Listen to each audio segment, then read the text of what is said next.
Okay, great. Well, welcome everybody to the regular Bellevue City Council meeting for March 21st, 2022. Councilmember Robertson is with us today, but she will have her camera off all evening because she's not feeling well. But we thank her for joining us anyway. Clerk, could you please do the roll call? Yes, thank you. Mayor Robinson? Here. Deputy Mayor Neuenhouse? Here. Councilmember Barksdale? Here. Councilmember Lee? Here. Councilmember Robertson? I'm here. Thank you. Councilmember Stokes? Here. And Councilmember Zahn? Here. Thank you. Councilmember Zahn, could you please lead us in the flag salute?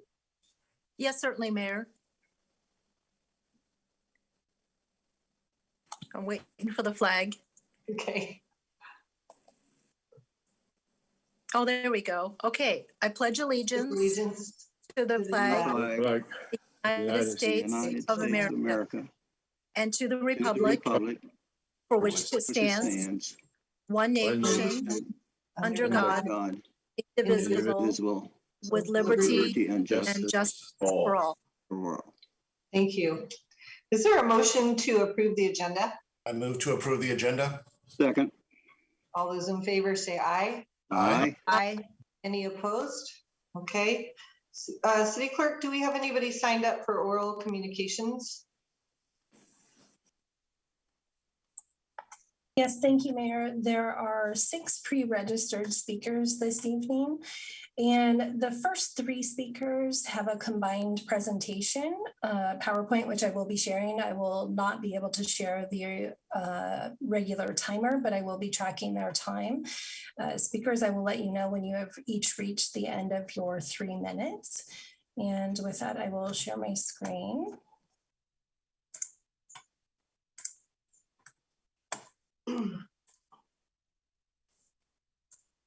And call the first speaker, which is Kristin English.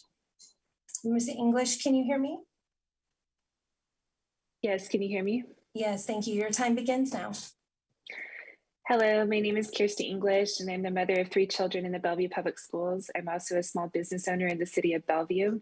In December, I started Trees for Livability in order to address a growing concern over the number of large trees coming down in Bellevue. Last week, Trees for Livability introduced our tree code study with findings and recommendations to the City Council. I'm going to review some key information from last week for those who did not attend the meeting. Next slide, please. Our tree code study was created with the help of a volunteer working group of concerned citizens. Over a number of weeks, we researched the tree codes in nearby cities and compared them to the codes here in Bellevue. This slide shows a few of the many cities we looked at. Next slide, please. The results of our research are clear. Bellevue's tree codes are the weakest in the region. Our tree code study compares tree codes on many dimensions and includes recommendations for improvements to Bellevue's tree codes. You can find a copy of our report at treesforlivability.org. Next slide, please. Bellevue is growing. Old homes are being torn down and new homes are being built in their place. As residents, we love to see new housing stock coming in that is modern and up to date. However, we do not like to see this happening at the expense of our landmark or significant trees. There are developers in Bellevue who take a thoughtful approach to building that incorporates trees into the design process. There are other builders who scrape the lot from end to end, and this is having a devastating impact on our tree canopy. Last week, we talked about home demolition permits being up 300% from 2011 to 2021, which often translates to lots being cleared of all trees. This rate is likely to continue and pick up pace. In fact, King County puts out housing targets for municipalities to have enough housing to meet demand. Bellevue is on pace to miss its housing targets for 2035 by 21%, having only produced 6,591 net new housing units between 2006 and 2018. Building will need to pick up pace to meet this demand. This is why we need to update tree codes in 2022 to protect our tree canopy in the face of growing development needs. Trees for Livability has a public-facing petition urging the City Council to take action on improving tree codes. In 3 weeks, we've gathered over 300 signatures. I'd like to conclude my remarks and turn it over to the next speaker. Next slide, please. Thank you. Thank you, Ms. English. The next speaker on the list is Rick Chesmar. Mr. Chesmar, can you hear me? Yes, can you hear me? Yes, thank you. Your time begins now. Thank you. Good evening. My name is Rick Chesmar, Lake Hills resident the past 31 years, and I'm here tonight representing the Trees for Livability Group. I'm also an architect, and my Bellevue design studio is located next to the beautiful downtown park. And we have designed many commercial and residential projects in the Bellevue area since 1987, nearly 35 years. As a longtime Bellevue homeowner and as an architect, I'm deeply concerned about the depletion of our important tree canopy. Next slide, please. Beside the obvious benefits of trees, like filtering the air we breathe, preventing erosion, and assisting with stormwater runoff, and providing habitat for wildlife, there is nothing like the feeling of walking under a calm, quiet grouping of trees to reduce stress and anxiety and allow one to reconnect with nature. As architects, we consider the landscape, including trees, to be vital to the design. Architects believe we should be able to develop and preserve at the same time. Next slide, please. I would like to describe an architect's early stage of design and how trees play a big part. We ask our clients to provide two things before designing: the required needs for the building and a detailed site survey, including the locations of existing site features like footprints of existing structures, rock outcroppings, site contours, steep slopes, utility lines, and perhaps most importantly, the location, species, and size of all trees greater than a 3-inch diameter. Next slide, please. During the conceptual design phase, we first analyze the site to help inform the location of the structure. We attempt to keep as many significant trees over 6 inches in diameter and place an emphasis on allowing landmark trees over 30 inches in diameter to be features within the design as we step the walls and the roof of the new structure around them, or by placing an expansive window looking upon the tree, or by allowing the tree to extend through an opening in the roof. Trees become a wonderful extension of the design as we blur the distinction of interior and exterior spaces in the Northwest environment. Next slide, please. As a Bellevue resident, I frequently walk in my Lake Hills neighborhood and have seen properties completely cleared of every tree, every bush, every blade of grass, and silt fences are installed surrounding the barren site on all sides. The before and after photo of this site is only 2 blocks from my house. This type of development must be stopped immediately. It is vitally important as Bellevue continues to grow and develop that we preserve and protect our existing trees. I'm here tonight as a member of the Trees for Livability Group and as an architect to ask you for more restrictive tree code so we can put a stop to the depletion of our important tree canopy. Next slide, please. Thank you for the opportunity to speak to you tonight, and I will pass it on to the next speaker. Thank you, Mr. Chesmar. The next speaker on the list is Leif English. Mr. English, can you hear me? Yes. Thank you. Your time begins now. Hello, my name is Leif English. I'm a 7th grader at Little Middle School, and I am here to talk with you about our future. I was drawn to Trees for Livability because I enjoyed living around trees. I moved here from Seattle in 2018, and when we first arrived, I was amazed at how, in every direction you looked, there were trees of all kinds to be seen. As trees are being removed, Bellevue is looking more and more like Seattle. Next slide, please. I live across the street from a cedar tree that is 36 inches in diameter. It is the last tree on that lot. On MLK weekend, the developer attempted to illegally remove the tree with an unsafe, unlicensed crew. My family and several of my neighbors worked to stop the removal. Currently, the tree is still standing. Redmond has a policy where removing a landmark tree requires you to plant and maintain a certain number of replacement trees on your lot. A tree of this size would require 12 replacement trees to be maintained after the tree is removed. Bellevue does not have special protections for landmark trees, unlike most other cities around us. The City Council should consider landmark tree protections. Next slide, please. If this tree is removed and we replant it tomorrow, it will take more than 10 of my lifetimes to regrow. Its estimated age is 134 years. Next slide, please. Bellevue's growth does not need to come at the cost of our tree canopy. Our tree code study recommends measures other cities have taken to improve regulations. During the building process, tree canopies should be considered in the site plan with minimum tree density targets in mind. Builders who retain more than the required trees should get speedy approval on permits and green builder designations, which they can use in marketing materials. Similarly, builders breaking the rules should have delayed permits as well as fines.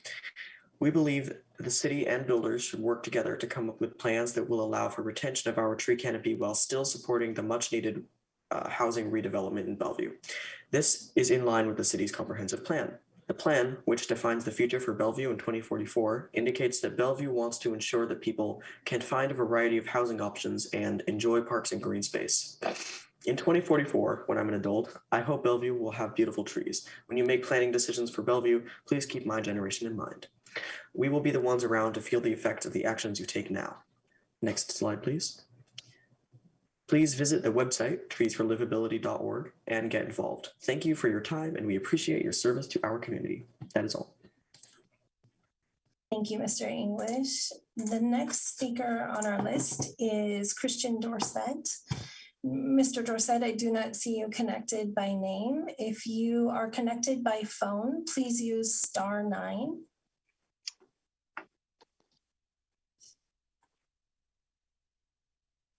And I do not see Mr. Dorset connected. And I will move on to the next speaker, which is Jennifer Keller. And Ms. Keller, can you hear me? Yes, can you hear me? Yes, thank you. I'll wait for the timer to pop back up. Okay, your time begins now. Yes, my name is Jennifer Keller and I live at 115 146th Avenue Southeast, Bellevue 98007. Good evening, Mayor Robinson, Deputy Mayor Neuenhuis, and council members. Thank you very much for the opportunity to speak. I'm here today because I love the beauty of the Northwest and because I'm concerned about our young people and their future in a time of climate change.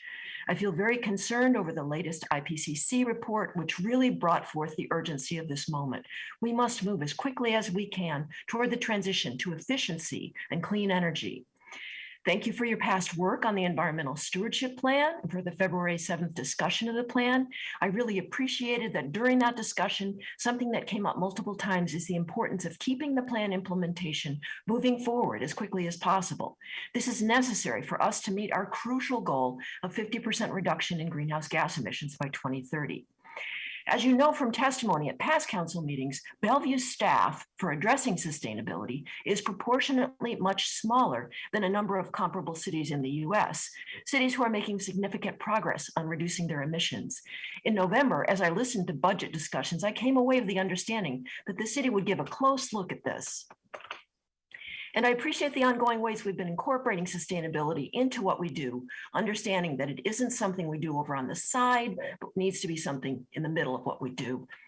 So I was very surprised to see in items 10A and 10B in tonight's agenda that we're proposing to postpone the Environmental Stewardship Plan Green Building Update and the Living Building Pilot Program. And then at the same time, I see in 10B that we're proposing to bring on staff to keep pace with development activity, building permits. This may be needed, but what it says to me is that we're looking at these things in silos. This is a time when bringing on staff to respond to development activity should incorporate sustainability awareness. We should make sure that some or all of the new staff has the background to look at, okay, how do we promote green building in Bellevue? Let's not postpone looking for ways to remove barriers and provide support for green building projects. Let's incorporate that into the city's process as quickly as we can. If we hire staff, we should make sure they bring green building and sustainability awareness to what they do. I also wanted to mention that item 10A proposes postponing the ESP air quality work. Let me say that I'm very concerned about that from an emissions perspective, but also specifically from a climate justice perspective. There are other extremely important elements in the environmental stewardship plan, like transportation and building retrofits, but in any case, this is not the time to go slow on moving toward green building efforts. This is the perfect time to move forward more quickly on these efforts. Thank you. Thank you, Ms. Keller. The next and final pre-registered speaker on our list is Jack McCulloch. Mr. McCulloch, can you hear me? Hello, Charmaine. Can you hear me? Hello, yes, thank you. Whoops. Oh. Oops. What is that? The timer reset. Okay, you can begin now. Thank you. Thank you very much. Good evening, Mayor Robinson and council members. It's Great to see you again, and I look forward to the day when we can be doing this in person again. I'm here to make a few comments on 10A, the planning work plan. And I'm not here on behalf of any particular party, but on behalf of dozens of owners, developers, users, investors who are looking forward to creating more jobs and housing in the city. We've worked on 4 major sub-area plans in the last 15 years, the Belred, Eastgate Downtown, and East Main. And if you look at Eastgate Downtown and East Main, they all required 6 to 8 years to complete, which is just too long. By the time you get to the end of the process, the work you started with is already stale. I mean, look at Wilburton now. We completed a draft environmental impact statement 4 years ago, and it's too old. We're having to do it over. We're trapped in this cycle of taking too long to plan. It makes me think of an earlier day in Bellevue in 2005. Overlake Hospital was looking at their new master plan for their campus. And we did an EIS, we did all the Northeast 10th overpass planning, we did comprehensive plan amendments, we did a new zoning district, and we created the master development plan process, and we did that in 2 years. The past tells us we have the ability to do this. Bellevue is a great city, and I think we can do better than what we've done in the last several years. And think of the public benefits at stake. For example, in Wilburton, the Grand Connection, the completion of East Trail, the path-breaking King County Metro Waste Heat Recovery Plan, a once-in-a-lifetime opportunity for district energy, affordable housing, all sitting on the sidelines waiting for completion of the planning effort. Many of you will recall a few years ago, we had one word we talked about, and that was nimble. How can we be more nimble? And we haven't figured out how to do that. The world is changing faster, and our planning efforts seem to be falling further behind. So my suggestion is don't endorse the plan in front of you. It's a list. It's a great list. Discuss it at your retreat. We need more resources, as in 10B. We need to streamline process, and we need to recapture the spirit of innovation that was the hallmark of Bellevue for many years. We need to be on the cutting edge, trying new ideas, rewarding creativity, not being afraid of risk. For example, there's no legal reason to hold up the Wilburton plan to wait for the major comp plan update. So I'd suggest the question for the council is not, do we implement this schedule, but how can we beat this schedule? Bellevue is a unique market. And as you know, you were in the national spotlight. Thousands are watching us across the country. They're waiting to invest in housing and job creation. Let's show them how good we can be. Thank you. Thank you, Mr. McCulloch. That is the end of our pre-registered speaker list. If there's anyone else connected to this call that would like to make communication to the council, please use the raise hand function or *9 if you're connected with a phone. We'll remind folks that we have reached a maximum number of people in support of the tree code study, so we can take no more comment on that item. And Mayor, I do not see any additional hands raised. That will close oral communications. Okay, thank you very much. Next, we have the report of our city manager, Mr. Miyake. Good evening, Mayor Robinson and council members. I have one item to highlight this evening under the city manager's report, and that is the report which is included in your packet of an emergency procurement which was made in response to the January 17th landslide in the Somerset neighborhood. This report is being provided to council in order to comply with the Bellevue City Code that requires this notification. And a copy of the contract is actually available in the council document library if there's interest in taking a look at it. And that's my report for this evening, Mayor. Okay, great, thank you. So do I have a motion to approve the consent calendar? I move to approve the consent calendar. Second. All those in favor say aye. Aye. Any opposed? Thank you. So next up, we have 3 study session items tonight. I'll let Mr. Miyake introduce the first one. Thank you, Mayor Robinson, council members. The first topic is an informational overview of the city's 2022-23 land use planning work plan. And just by way of background, the purpose of this work plan in part is to provide both the council and public with predictability of when certain planning initiatives will be initiated and completed, and sets expectation on how this work will get done. Joining us this evening is Liz Stead, the interim co-director, and Trisna Tanis, consulting attorney, both from the Development Services Department. Joining them is Emil King, assistant director of the Community Development Department. With that, I'll go ahead and turn it over to Liz. Actually, I am going to ask Mike Brennan to give some opening comments. He has been involved in this for so many years that we wanted him to kind of jump this off, and then I will jump in. Thank you. My apologies. Thanks, Liz, and thanks, Mr. Miyake. Mayor Robinson, Deputy Mayor Newhouse, and City Council members, good evening.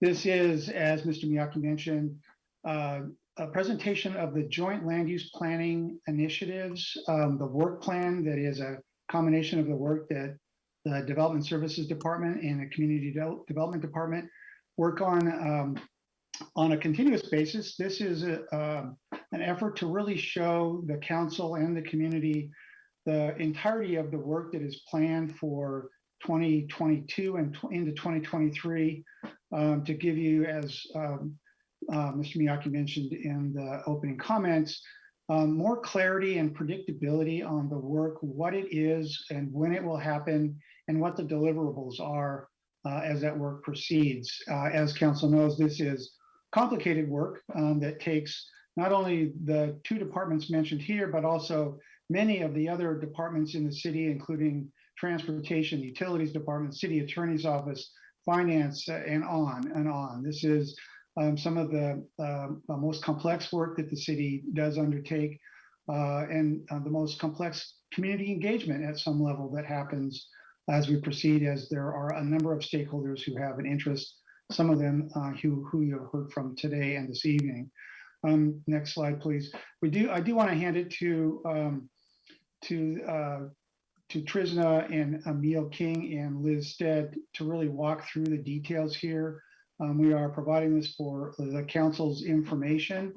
Some of this work is underway and some of it is ready to proceed here quickly. So with that, I will turn it over to, I believe, Trisna, who will begin walking council through the work plan and the process improvement efforts that have been undertaken over the last 18 or so months, again, focused on trying to create additional predictability and clarity about this work as it proceeds forward. Trisna. Thank you, Mike. Good evening, Mayor Robinson, Deputy Mayor Newhouse, council members.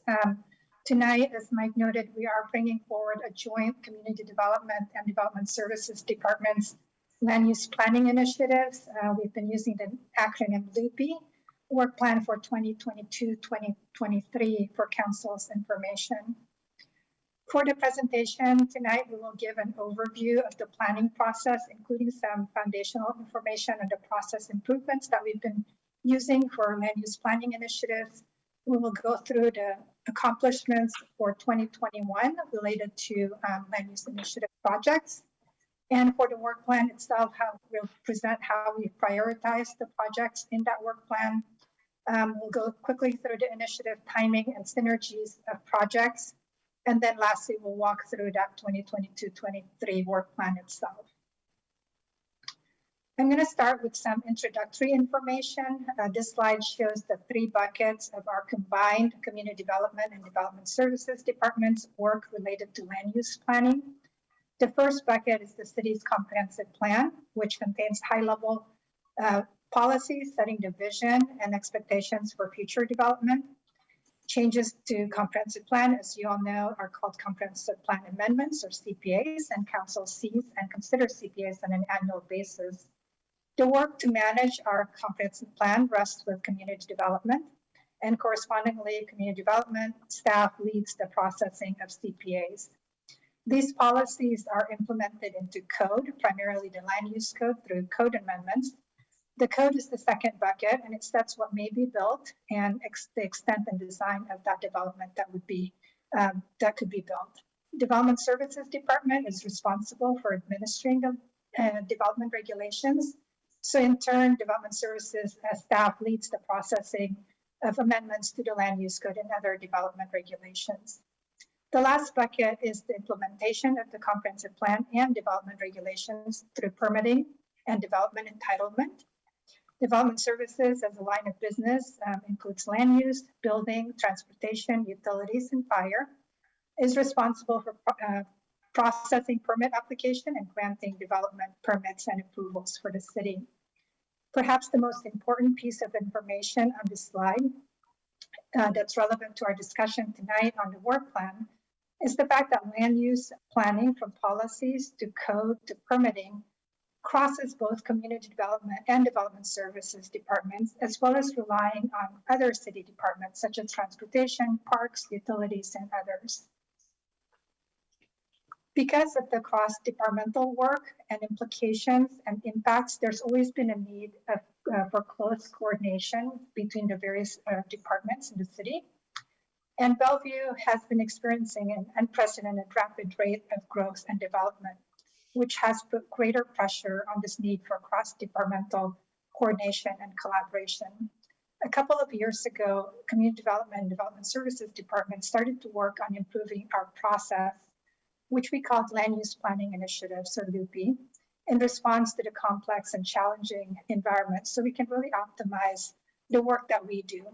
The graphic on the left in the slide shows the progression of a Loopy project, as well as our recognition that chronologically, even though there may be a sliding scale of effort from each department, both community development and development services are involved throughout the process, from policy development to code development to implementation of those policies and code. And the Land Use Planning Initiative process improvement has now put in place an updated, standardized, predictable process where we have defined roles and responsibilities, clarity as to work planning and communication, as well as how we evaluate the outcomes of our planning work. This really is intended to meet council and community expectations, again, to respond to that rapid rate of growth and development in the city. So with that, I'm going to turn it over to Emil King, who's going to walk us through a little bit more on the Land Use Planning Initiative process. Emil? Thanks, Trisna.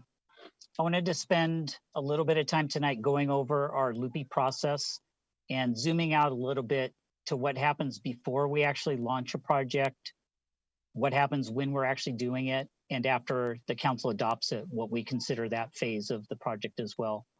So these color codings are going to be pertinent when we get to the overall work plan in a few slides. So I'm going to walk through these phases very briefly. What we call the pre-launch phase under the Loopy process is what staff does prior to actually coming to council to launch an initiative.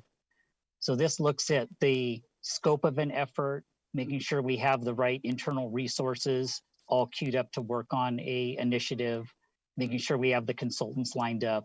So it's the readiness work that happens and is pretty critical to occur before we actually launch something with council, and that's indicated with the yellow. The green phase is what we call the execution phase in the Loopy framework. And most people view this as the outward facing public project. So once council initiates an effort, there can be a few months of work up to a couple years worth of work on some of the bigger initiatives.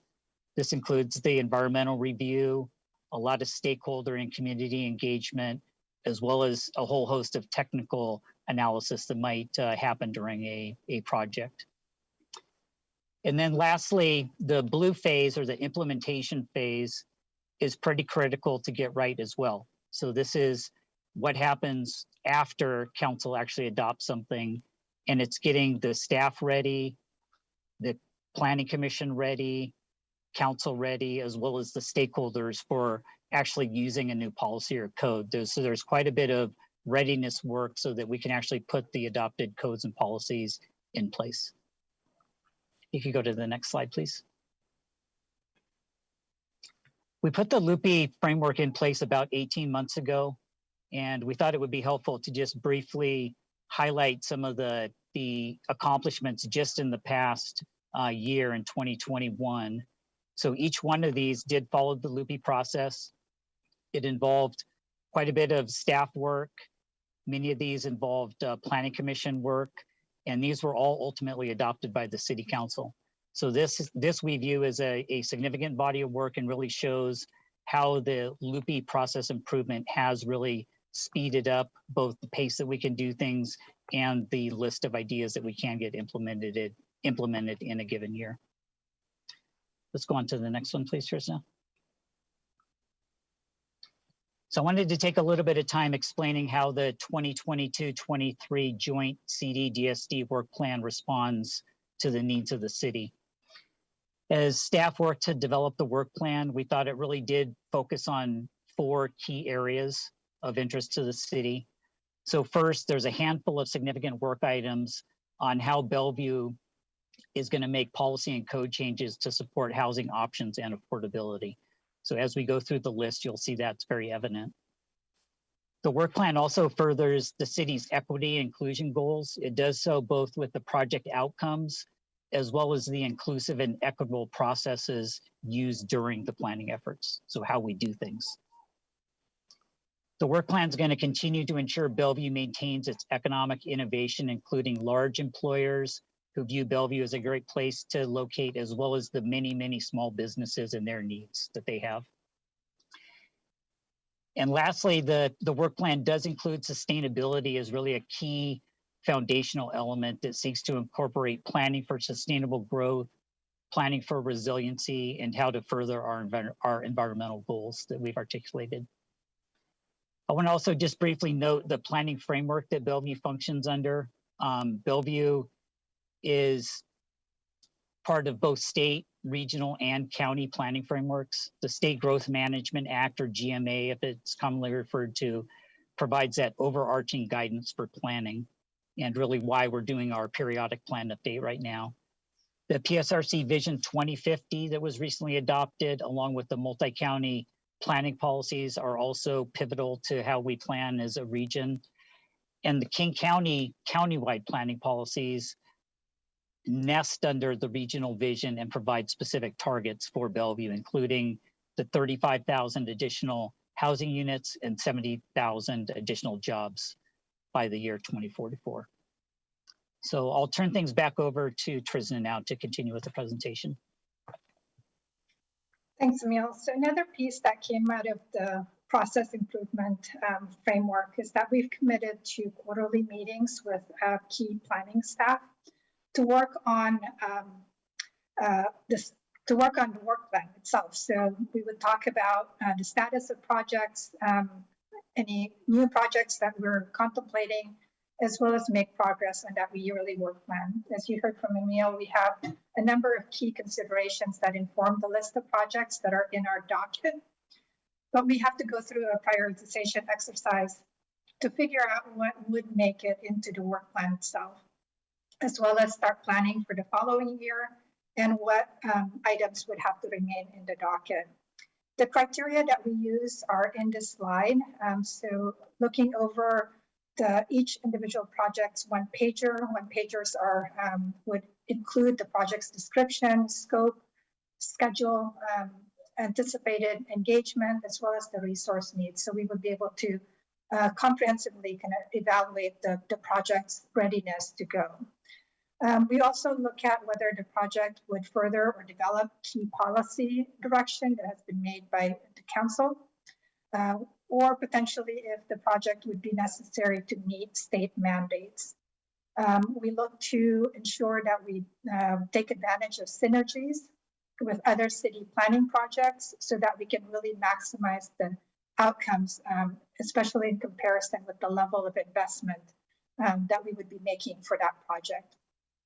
And related to that, we want to avoid significant opportunity cost for actually not doing the project.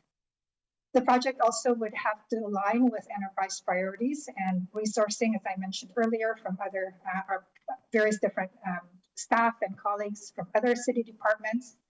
We also look to complete ongoing initiative, then to allocate available resources to new projects. And then lastly, the work plan does recognize that there are trade-offs. So if there is a scope adjustment or project delay that has not been anticipated, or potentially additional project asks, we could make trade-offs from that list of projects that are in the work plan.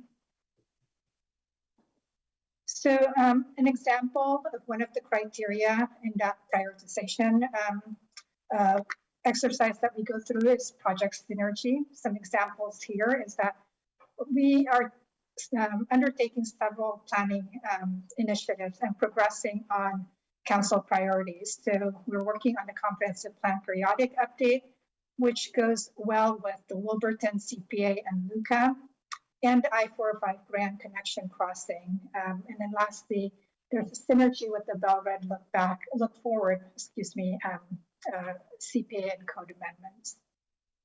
Similarly, we also see synergies with the affordable housing work that we have. So we'll talk a little bit more about this, but affordable housing, we're looking at the next right work.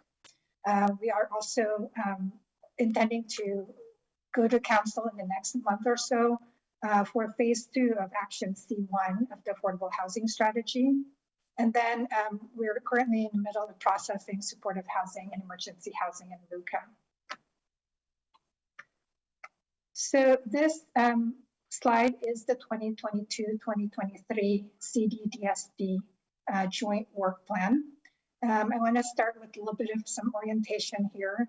As Emil had explained earlier, it is color coded, and each project that is on this list has the pre-launch phase, in yellow, the execution phase in green, and an implementation phase in blue. So the list of projects is on the left-hand column, and we are arraying the project and looking at 2.5 years, so the beginning of this year, 2022, through the middle of 2024. We have categorized and kind of grouped the projects in the way that makes sense to take advantage of the synergies, as I mentioned earlier. But some of the projects just are listed here as they are grouped. So the comprehensive plan periodic update, for instance, is right next to Wilburton, next to that 405 Grand Connection, as well as the Bellevue look forward. And then we go through the affordable housing projects right after that, as well as some state legislation. We are putting some resources in there, and then some miscellaneous kind of down at the bottom. We're going to spend just a few minutes here to go through and give a short description of each of these projects, and I'll turn it over back to Emil to start us off. Emil? Thanks, Trisna. These projects are described in your council packet, but we would like to spend a little bit of time walking council and the viewing public through these initiatives. I'm going to go ahead and start at the top, and we'll work our way down.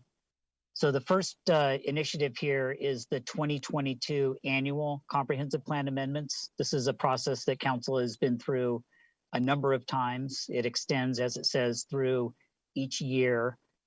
This year we have the curbside management policies that council recently launched, as well as the C1 comprehensive plan map amendments that we will be returning to council in about the next month or so to confirm the scope of work for that.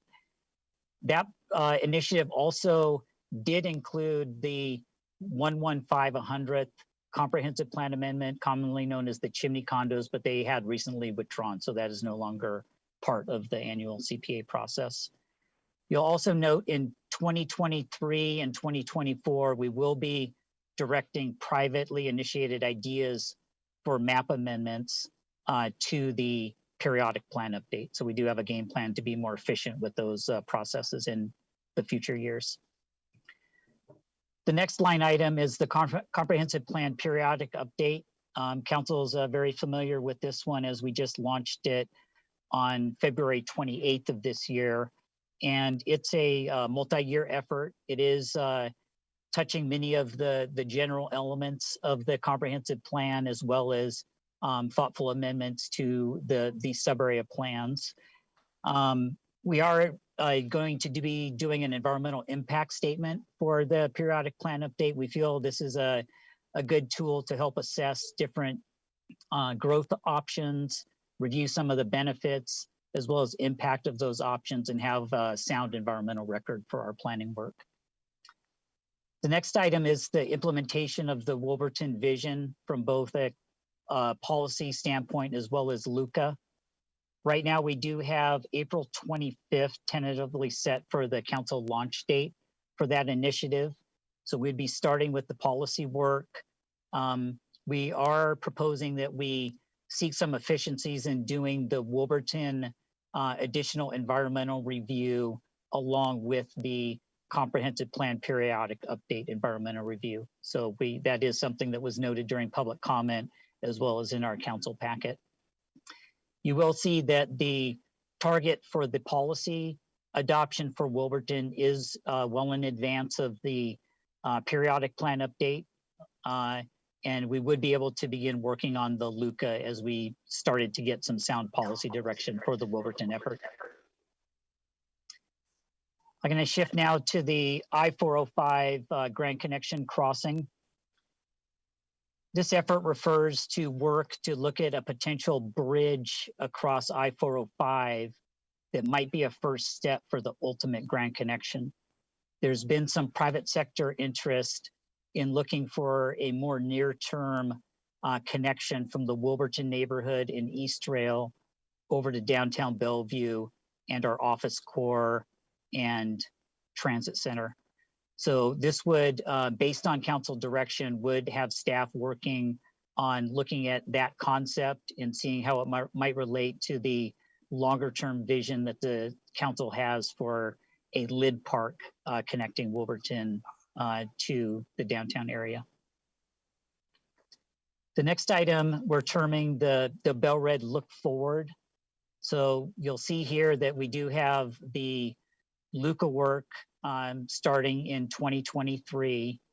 One nuance of this is that the Bell Red interests in policy or map amendments, we would be able to fold in to the comprehensive plan periodic update. So again, for this one, we were looking for some efficiencies in how we would be doing our work for Bell Red. So the map and policy amendments we could actually be talking about in 2022 with the LUCA work happening in 2023 and 2024. The affordable housing strategy next right work is the stakeholder review and ultimate council direction on what items council would like us to go work on as the next actions for the affordable housing strategy. The existing strategy adopted in 2017, we're nearly complete with those actions. So this next strike work would take the city the next step to work on what council viewed as the most important things to actually go implement. And we would start that work with stakeholders in the coming weeks using consultant resources to help expand some of the staff capacity. And then the last item I'll briefly refer to is the Affordable Housing Strategy C1 CPA and LUCA. So this is the effort that builds upon the 50% density bonus that council adopted last year. And this would go look at faith-based properties and those that might benefit from having additional density towards affordable housing. So we would be coming back to council with the nuances of what that scope actually entailed before we got into the public engagement and work with the city's planning commission. So with that, I'm going to go ahead and turn it over to DSD to continue down the list of initiatives. Thank you, Emil. Mayor Robinson, Deputy Mayor, council members, thank you for having us this evening again. I will continue on here. These are the projects that are not as related to comp plan amendments, but are more specific to land use code amendments. The first one is the land use code amendment to make the temporary regulations permanent for the support of an emergency shelter, LUCA, and those regulations are currently in process at the Planning Commission. We expect to bring them to council in the second quarter of this year. Following that, we have state legislation line item. This is somewhat a placeholder, and we keep that there so that we have some space available in our schedule to respond to those mandates and conformance amendments that come out of the state legislature in their annual process. So you can see that that's an annual item on our work plan that we leave there. The next one is tree canopy preservation. I know that you've heard quite a bit about that in the recent time, including in public comment this evening. So the tree canopy preservation, we do have a good record in the comprehensive plan already to support land use code amendments. So we thought it would be good to slot this in and start moving forward on land use code amendments for that, with planning to try and launch that in the third quarter of 2022. The noise control for amplified sound, phase 1, council has already seen that and initiated that in this first quarter of 2022. So we will be coming back to council shortly with more information on that. The second noise control item that you see, phase 2, is really for our construction noise code and working on that to make some alignment between the applicants that need some assistance and then also our residents, and trying to make some alignment there. The last item that you see is the wireless small cell LUCA. This LUCA is to establish regulations for small cell wireless facilities on private property. And it is a companion piece to adopted regulations that for the right of way that already exists. It also will conform the land use code to federal regulations and FCC rules that have recently come about. Lastly, we do expect that this LUCA would help us create a land use process to better facilitate the processing of modifications and new facilities within the shot clock that's required by the FCC order. So this is our proposed 2022-2023 Loopy work plan. Next slide, Trisha. So we are here for information, and we wanted to go ahead and get your feedback. So Mayor Robinson, I'll serve this back to you, and we'd be happy to answer any questions and hear your feedback on this proposal. Thank you very much. Any comments or questions from anybody? If you can raise your hand, the little raise hand thing, it makes it a lot easier for me to see. I see Councilmember Robertson and Councilmember Stokes and Councilmember Zahn. We'll start there. Councilmember Robertson. Thank you. Really appreciate the presentation, and it's so inspiring to see all the work that we got done even during the pandemic. So thank you for that. I really am so happy to see this work plan come forward, and I hope that we make this an annual, or at least a biannual. Annual will be better. Annual scheduled event, because I think that it will give the public and the council the chance to see what's coming, make sure that we prioritize things appropriately, and set the priorities if we need to add additional work or move some things around. So that said, I have a couple of comments. One is the Wilburton, we have the Wilburton update, the Bellred update, and the major comp plan amendment update. And I understand those are going to be moving on parallel tracks. I mean, we started Wilburton in January of 2017, I think, and that report was delivered in 2018. So I know that myself and the council are very eager to see that come forward, as well as the Bellred plan. The thing I want to make sure, and this maybe that you could speak to this question, is the thing I want to make sure of is that we time this out correctly so that we can make sure that we can meet our growth targets. And what I mean by that is Bellred and Wilburton are two parts of our major growth corridor vision that the council has set many years ago. And that's where most of our growth is going to occur. As we know, this city has accepted and actually advocated for higher and more aggressive growth targets. We're supposed to plan for the development of 35,000 new housing units and 70,000 new jobs by 2044. My understanding is that as the zoning sits today, including our projections for Bellred and Wilburton, the capacity is about 27,000, which leaves us about 8,000 short of our goal. So if we don't do Wilburton and Bellred and get that work completed before the major comp plan update, we won't know where the math is going. What I mean by that is if Wilburton, for example, and Bellred are going to create 32,000 housing units, then we will know that the major comp plan update has to create an additional 3,000 in other parts of the city. If they create 27,000, we know it's 8,000. I mean, so we have to make sure that we come to a conclusion on Wilburton and Bellred prior to finalizing the major comp plan update so that we can make sure that the math works for these growth targets. So, do you want me to pause there and ask for staff, or do you want me just to plow through? I've got two more subjects I wanted to raise. I would go ahead. Okay. So the you go ahead and pause, you said, Mayor? No, go ahead. Oh, go ahead and plow through. Okay. So the other thing is, I think that we should move the quasi judicial appeal removal to this year. And the reason for it's scheduled for after 2023, so 2024 or later. The reason for that is that the quasi-judicial appeal process is changing automatically in Bellevue with the EBCC being sunsetted. And so I'd like to do all those changes all at once. We can, and I know that it's already been drafted. It might need some slight updating because of the EBCC sunsetting, but that's one where if council kept it and held the public hearing, we could get that done second or third quarter of this year, no problem. And I think it would be a good time to do it. Like I said, because that way we have all the changes all happening this year with the EBCC. So that's something I'd like to hear my colleagues weigh in on either tonight or at the retreat. And then on the tree code, I'm glad that that's coming forward. I think that's really important. I thought that we had increased our tree canopy from like 34% to 37% without any tree codes except in bridle trails. So, I mean, that shows that we're actually making really good progress even without the tree code. If we're going to move forward with the tree code, I'd like the council to have an opportunity to frame that work. For example, personally, I'd like to see a balance between building housing and trees.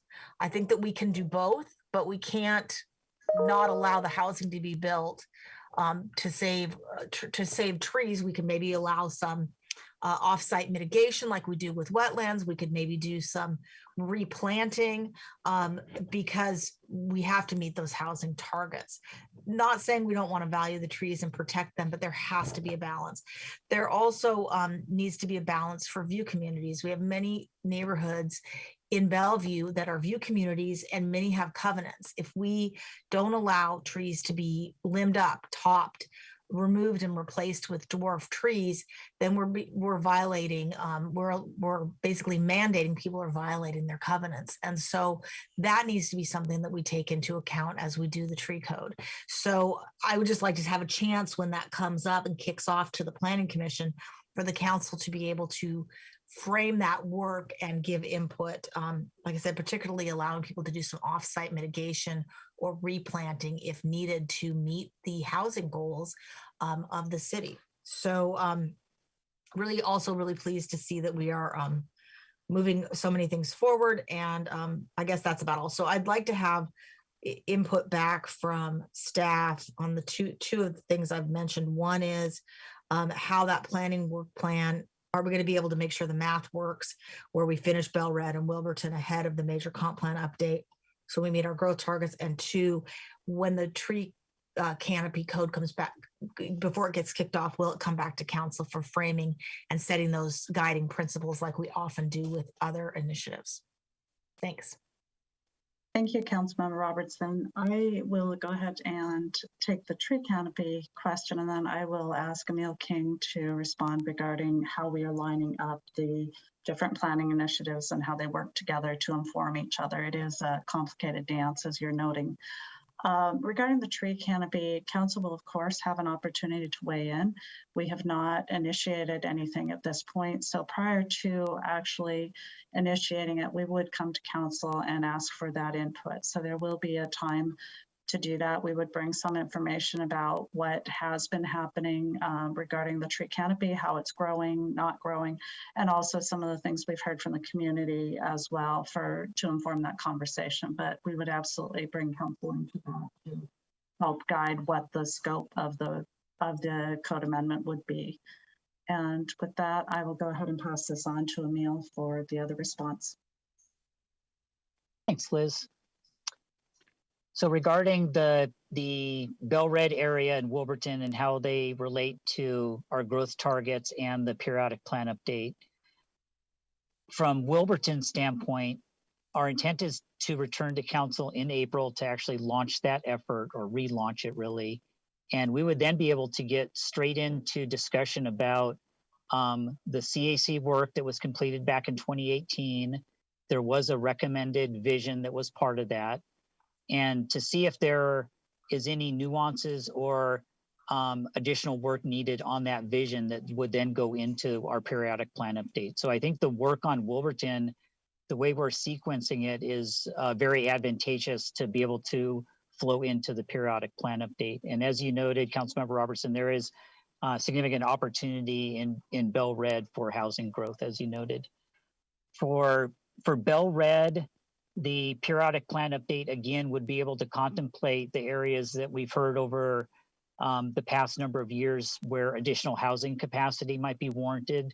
The 1/16th corridor as an example, as well as some of the areas around the light rail stations for additional housing development. So I believe the way we have it sequenced is correct in being able to at least talk about those map amendments and additional housing capacity and have that feed into the periodic plan update so that we can see how much growth is happening in the growth corridor and thus areas outside the growth corridor that we might want to examine for additional capacity as well. Great, that's very helpful. On the quasi-judicial modification, that work is mostly done, isn't it? Because we considered that a few years back. Is that something that staff would have, if council desires, and obviously not, it's more than me, to do that work? Is that something that staff could squeeze in this year? If the council does have an interest in moving that forward, we could certainly come back to you with where it would fit into the schedule. So we'd be happy to look at that. Thank you. Okay, thank you. Councilmember Stokes, followed by Councilmember Zahn, Lee, Deputy Mayor, Councilmember Barksdale, and then myself. Councilmember Stokes? Yeah, this is something I've been looking for a long time. I did want to start out and say I haven't talked to Jack McCulloch in a long time, but I want to say that the outlook he's talking about is basically, I hear a lot of things I've been saying, and I think it is, and you can look at it a lot of different ways, but to me, the biggest issues we have is things have changed so much. We have so much growth and things going at different times, and the numbers are astounding. And what is at stake is whether Bellevue continues to be the place people want to come to.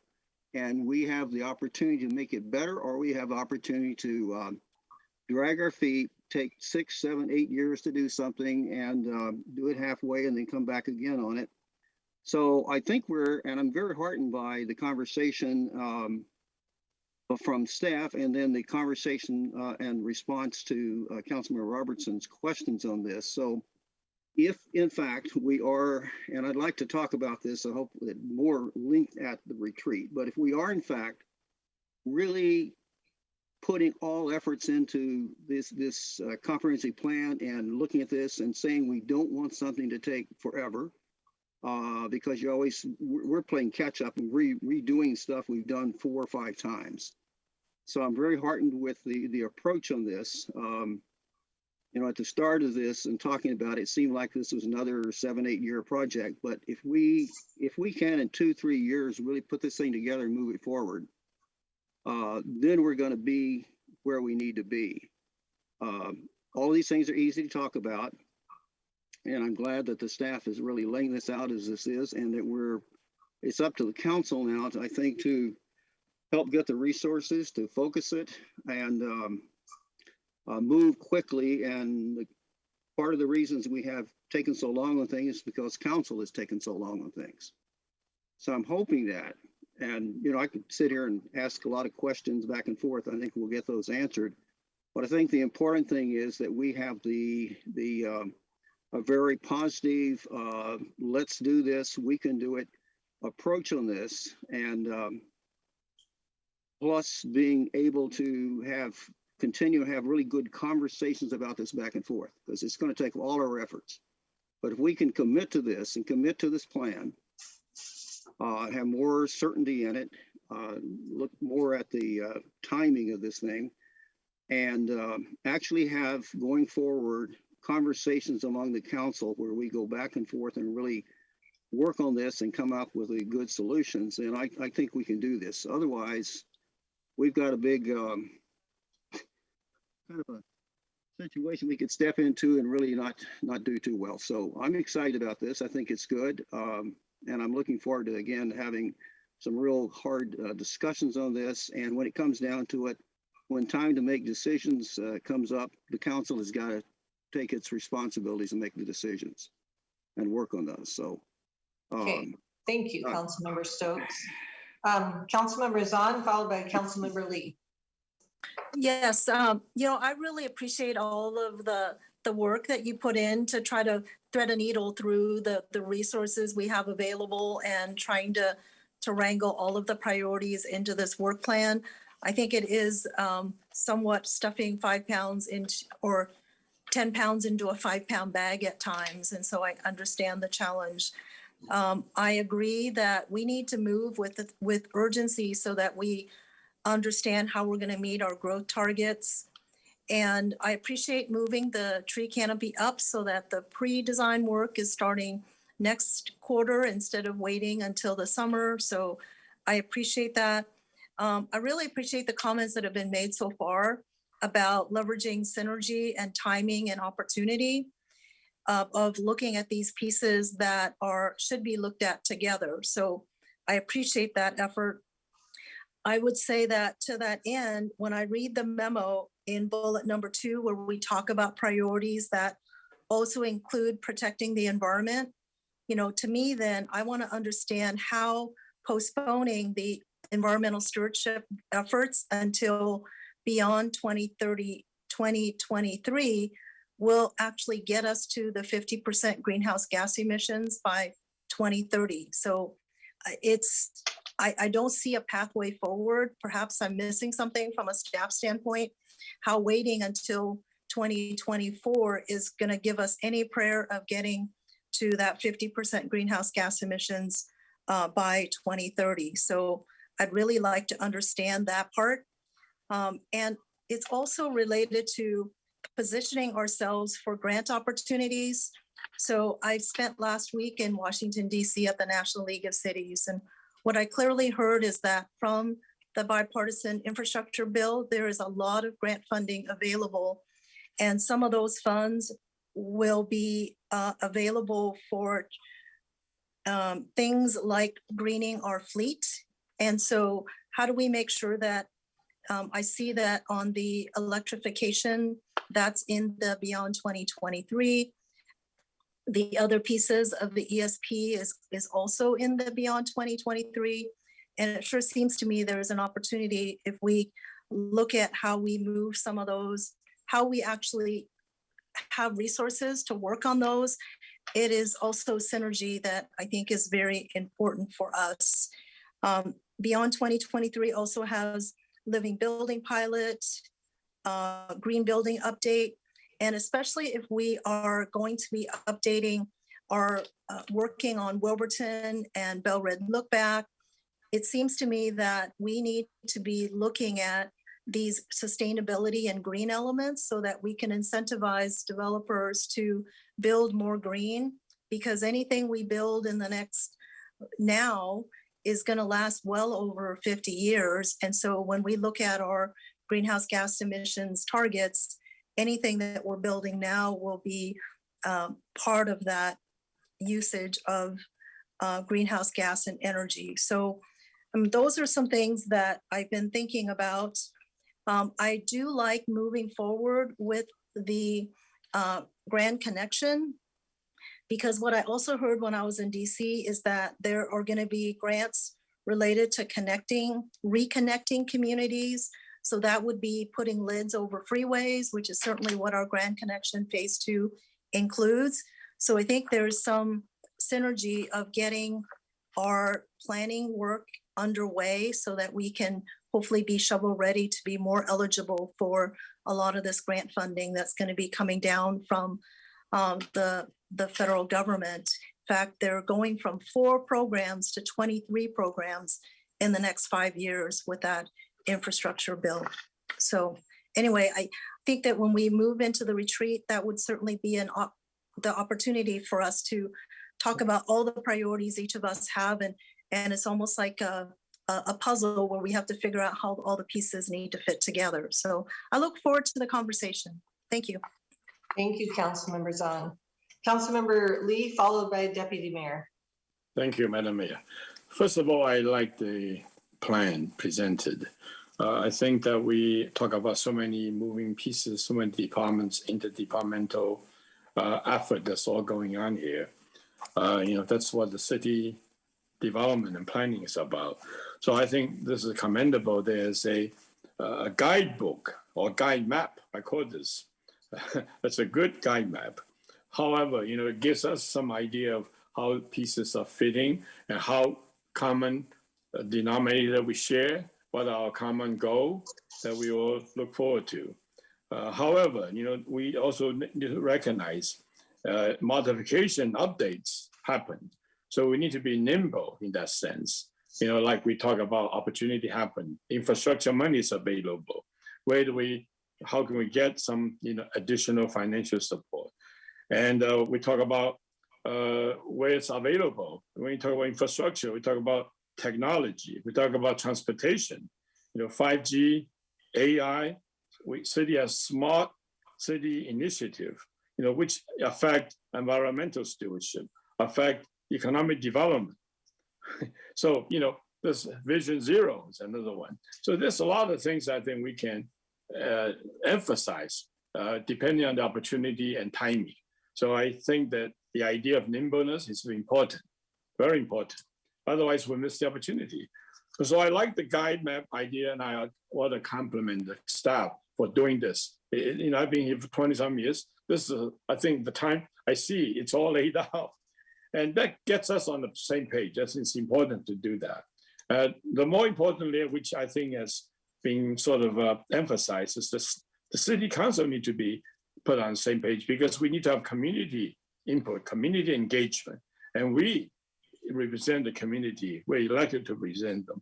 So I think this is where we come in, and we know, generally speaking, what's the guide map look like, but we need to communicate with the public so that we can share and update and be relevant. Another thing is that, this provides some predictability because we have a roadmap, which is good. And again, requires vision. Vision of whom? Of the community, right? It involves the public, involves the engagement of the public. Again, I think the city council is a big piece of it. And so I believe some of this need to be looked at, at the council retreat and the various other means that we can establish that credibility. And another thing is, of course, I always say, devil is in the detail. We have a guide map, that's the challenges. And I think I appreciate the staff. You have to work on that. And to work on the details, if you don't have a roadmap, guide map, you're all over the place. And that's very difficult. That's why we're so time consuming when we develop something. We go through 5 times because we don't know where we start and where we react. But with the guide map, we at least have some order. I think that's good. Some starting point. So I believe that I mentioned about transportation technology, economic development. I think we need to put some more emphasis on the list that we're doing. I think we're very light on that. I really believe that we need to put more concrete project that we need to address. So I like that. Councilmember Robertson mentioned about Bellevue corridor, what we want. And the question is, what can we do? I think what we can do is, for example, like Bellevue corridor, you talk about Bellevue look back. I think it's great that you change it to Bellevue look forward. I think that's important because that's what's going to help us to meet the 2050 projection of jobs and housing. And I think we do a great job with housing. We're doing very well, very good, very well. But I think we need to apply similar kind of opportunity. And so that we can predict, so we can start working on hiring people, building resources, looking at other resources, including financial resources. We have great corporate citizens now in our city that are willing to help and chip in. And I think that's what we need to take advantage of. So I like that a lot. This is a good thing. Predictability, provide vision, get us all on the same page. But more importantly, we need to be nimble to make changes to be relevant and update. Thank you. Thank you, Councilmember Lee. Deputy Mayor, followed by Councilmember Barksdale. Thank you, Mayor, and thank you, Mike and Emil and Liz and Trisna for putting a lot of effort and thought into this presentation tonight. And there's been a lot of good comments by my colleagues as well. And I'll add on to that this is, as Councilmember Lee just mentioned, a great roadmap as we go forward. And I particularly like the thoughtful approach on slide 9 in terms of the work plan prioritization. That really helps move this forward and an understanding for the council as well as the public in terms of where these projects fall and why the order that they're in currently. That's not to say I think that there should be some greater conversation about this, as I think Councilmember Robertson brought up earlier. As a council, I really think we need to frame and have a bit of a longer discussion about this. Obviously, the two of the more pressing issues in terms of we need to create a more affordable housing. At the same time, we're trying to balance that with a tree code ordinance. So, it's always balance. We always have to consider these things together. But I think that we need to have that conversation a little bit more about that, how that fits in, because certainly that is both of these things are top priorities for the council. But and that's not to say they can't go together. In some ways they can, but maybe in some ways they can't. So I think that'd be really good conversation at the retreat. I think Councilmember Stokes made a good point as well in terms of just the timing of this and the aggressiveness of this. Personally, I feel like we could be a little bit more aggressive when I start to think about, East Main took us 7 years. And right now, unfortunately, it looks like Wilburton is kind of on that same track. And there's an opportunity cost to that. The longer we wait, the longer we're unable to provide further or allow developers to provide affordable housing and housing options in our city. So to me, that's an opportunity cost, as well as Emil, as you rightly pointed out, we've got such a unique opportunity right now with some private money that is interested in creating or helping us create that bridge or that lid over 405. That's an unbelievable opportunity. As we know, that is a core piece of the Grand Connection and the most expensive piece. I would hate to lose out on that opportunity that could help us create something incredible and much needed in our city. So those are just some of my initial thoughts on this, and I look forward to more conversations at the retreat. But again, I think staff's done a tremendous job on this to date, and look forward to more conversation on it. Thank you. Thank you, Deputy Mayor. Councilmember Barksdale. Thank you, Mayor. Thanks to staff for putting this together. I think I appreciate all the comments that have been made. I guess I would just also add to those.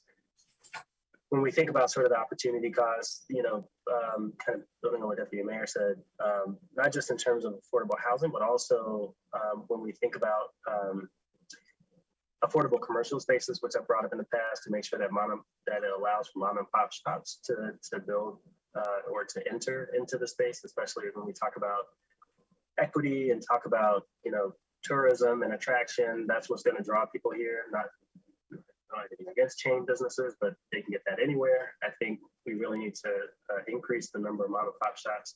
It adds culture. It allows people to also have spaces that where they feel that sense of belonging. So I would love to see that as part of the work plan. I'd love to know where that might fit in. And then the second one, we had talked about DADUs in the past and how it would come back as part of a discussion around exploring a citywide DADU policy as part of the affordable housing strategy. So would like to see that. I assume it would fit into the affordable housing work plan next great work.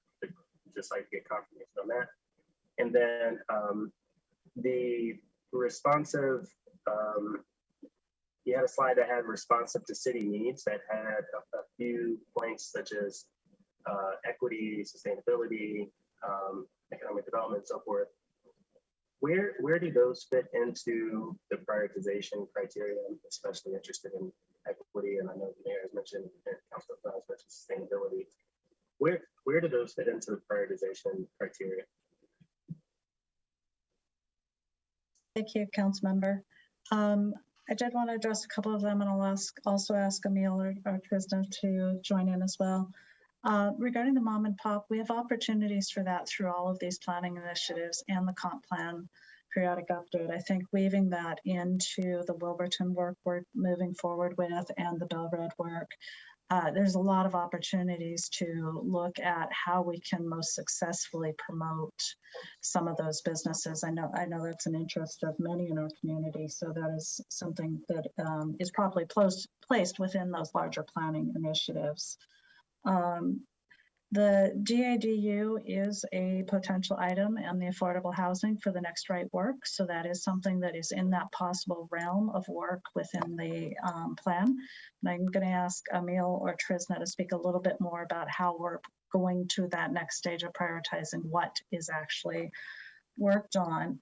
And I think you also talked about how is sustainability and equity, how do those come in? We are looking at that in all of our decisions. When we start to go through this planning process, Trisna mentioned the quarterly meetings that we hold, where we have a moment where the assistant directors and directors get together and we kind of look at what are all these good ideas that are bubbling up and which ones do we work on.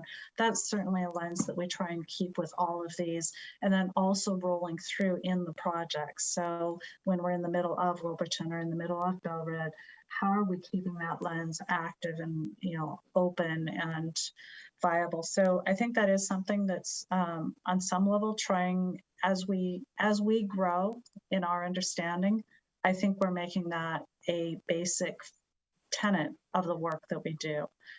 It's certainly, there's more work to be done. I know that. So we kind of keep working on that. Emil, Trisna, do either of you have any further comments on the DADU or the equity issue?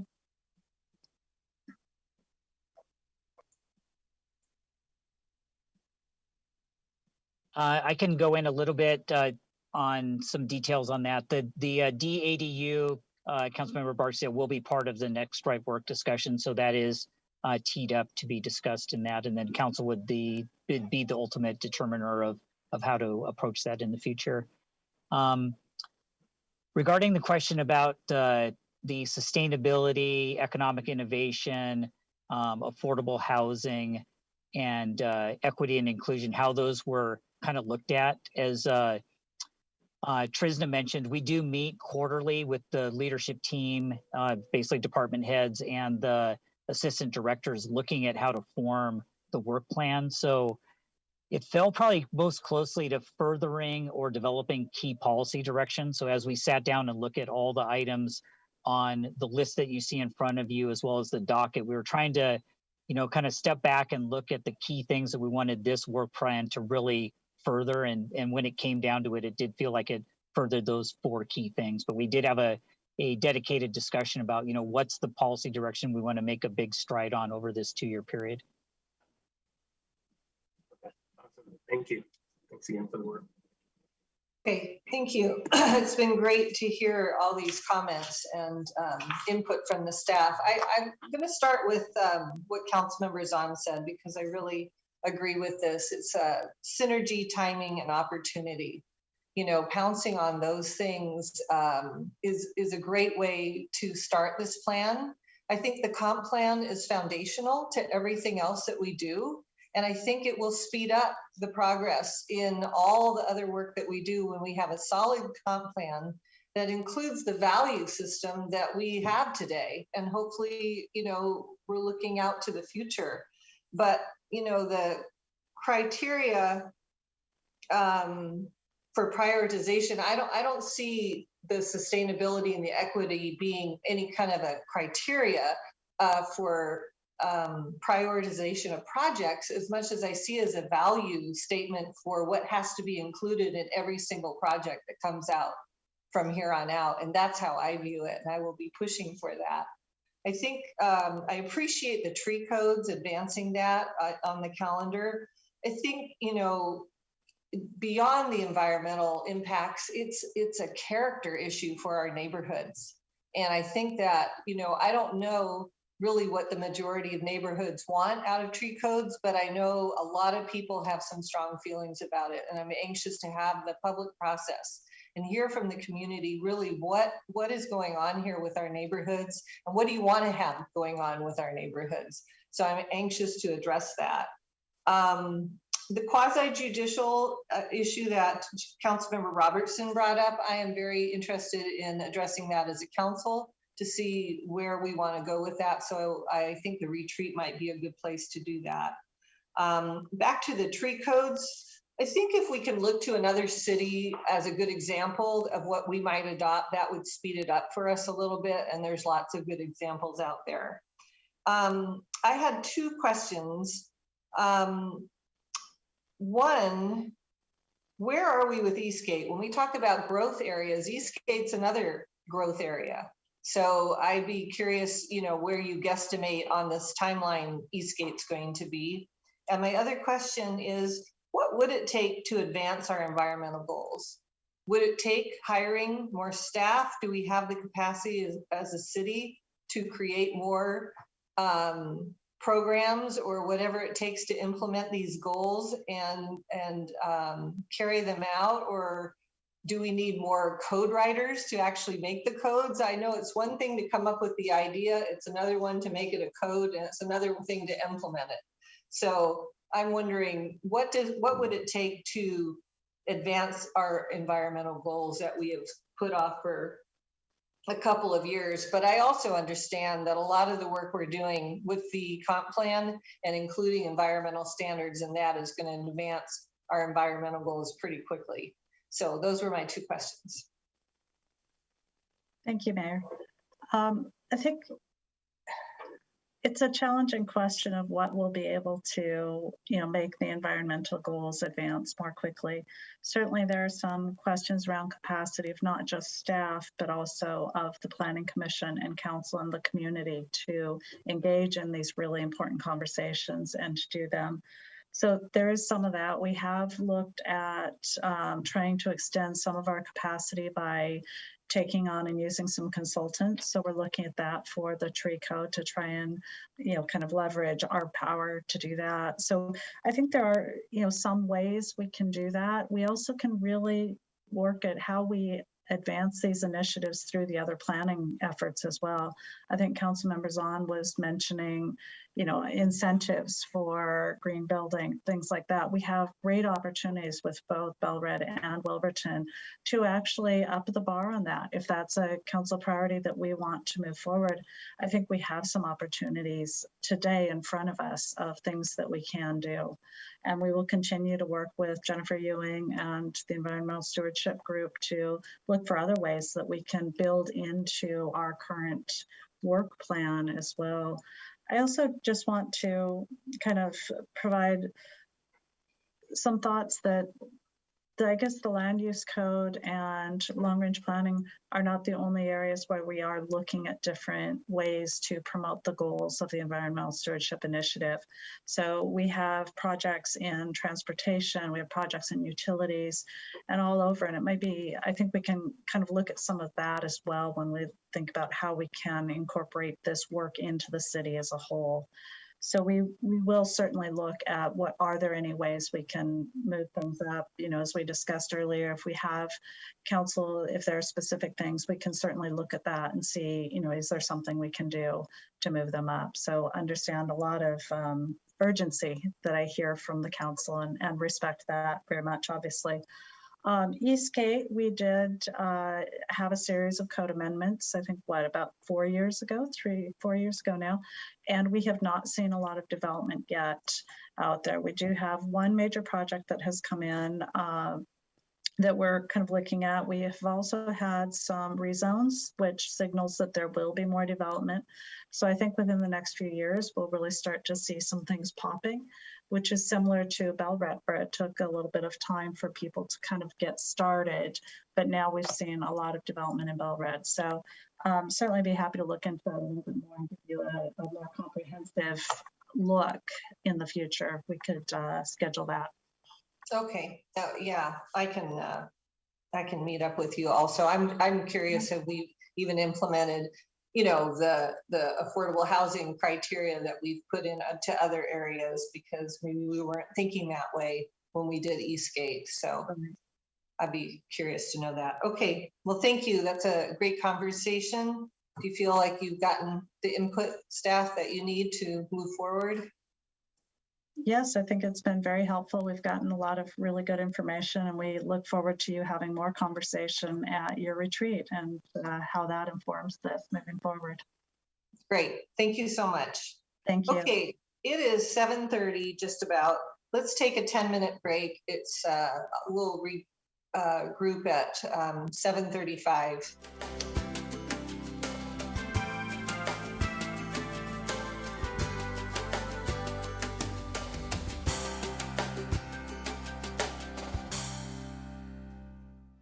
City Manager, would you please introduce the next study session item? Yes, Mayor Robinson and council members, the next topic on your study session agenda is both an informational update on development activity throughout the city and a request for additional staffing. Tonight's presentation will include an overview of major projects, performance data, and customer feedback. Following discussion, staff will request that council authorize adding 12 full-time employee positions and direct staff to bring back appropriate legislation on a future consent council calendar. Joining us this evening are Grace Schrader, interim co-director, and Liz Stead, the other interim co-director, as well as Jake Hesselgresser from the Business and Services, who is a Business Services Director, all three from the Development Services Department. With that, I'm just going to go ahead and hand it off to the team. Thank you, Mr. Miyake. Good evening, Mayor Robinson, Deputy Mayor, council members. This evening, we'll provide an update on major projects and overall development activity. And we are seeking council direction, as Mr. Miyake said, on a request for 12 full-time employee positions to keep up with the record-setting level of development that's continued for over 8 years now. The requested positions are all fee supported and are needed to maintain service levels. Next slide, please. Next slide. Liz will provide an overview of the major projects, then Jake will walk us through the permit volumes and talk about our continuous improvement work before we return to discussion of the position requests. Next slide, please. Liz, if you would please take over here. Thank you, Greg. Good evening again, everyone. I'm here this evening. I'm going to talk a little bit about some of the exciting development activity we've been seeing in the city. And I'm going to start out with a major project snapshot. This is a document that we update quarterly.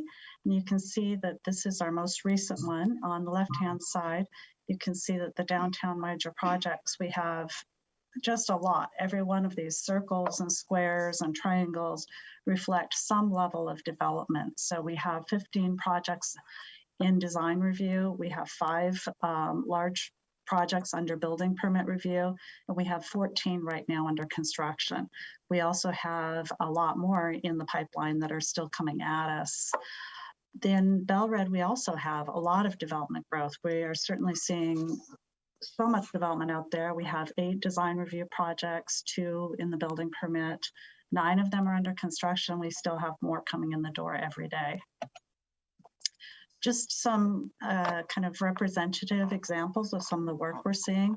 In Bellred, we are seeing some cranes, which is always fun to see. We always try and count the cranes, both in Bellred and downtown. But you can see we have a real range of development that we're seeing. We have mixed-use projects, both Northup and Big One are both multifamily mixed-use projects. And then we also have commercial project, Block 6 of the Spring District. And lastly, we're seeing the Eastlink 130th station completing along with the Spring District station. And those are really galvanizing development. We're seeing a lot of mixed-use multifamily projects spring up around the stations. One of the nice things about Bellred is we actually have a lot of different types of housing coming in there. This is the part of town where you'll see townhomes, and you'll also see the multifamily projects such as the Bellevue Station, Summerhill, Highland Park. And then we're still seeing, again, these great commercial projects in the Spring District. So Block 13 and Block 15. And I don't know if you've had a chance to be out there lately, but the Spring District is just almost fully built out. There's really only a few lots left for construction. Downtown, we're also seeing a lot of development. We're seeing apartments in some locations, generally around the periphery of downtown. And we're also seeing assisted living, which has been a really nice thing that we're getting more of in the downtown. We have found that, you know, having all sorts of different living types for people at different stages in their life is really important. So it's been good to see this coming on board. Also in downtown, as you all know, we have a lot of office moving along. So the 1001 office towers are two of the major projects, but we also have the new Eastlake Downtown Station. And if you have a chance to come out and look at that, it's really coming along nicely. It's quite beautiful and is really going to support all of this development that we're seeing. The bottom picture on the left-hand side, the Avenue Bellevue, is a nice mix of hotel and retail and also residential. And that's right up north part of town by Bellevue Square. Here's where we get to the really big projects. So these are the 600-foot tall towers that we probably never thought we would see before, but with downtown livability and the work that council did to create this opportunity, we are seeing people take advantage of it. So these are three of the projects that are under construction.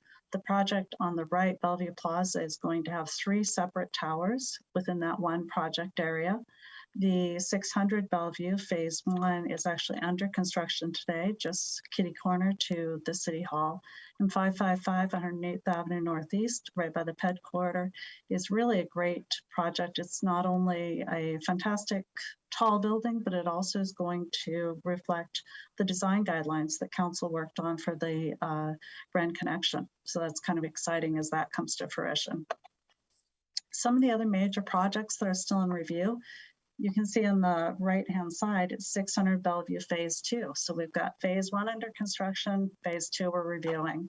And those projects will be taken by Amazon. We'll be working in those. The projects at the top, Pinnacle North and Pinnacle South, are in the northwest part of downtown. And those ones are interesting because they're mainly residential with some retail. So those are the ones that will have the existing QFC will move back into one of the Pinnacle projects after construction. Some of the other major projects, just quickly, we have the Terra Line, which is a project anchoring by the light rail station in downtown. So that's going to be a great facility where people can just take the train to work and be right there. Some of the major project themes that we're seeing is the development is centered in growth areas. As we discussed earlier regarding Bel Red and downtown, we're seeing a lot of growth. Things are really moving and moving very quickly. We are seeing predominantly office development in the downtown, although at the outskirts, we're seeing more residential. We see a lot of housing in Bel Red with all different project types of housing, and our development pipeline is continuing to grow. And lastly, I know that the council has had a great interest in affordable housing, so I wanted to just briefly kind of give you a little bit of information on that. In the last year, we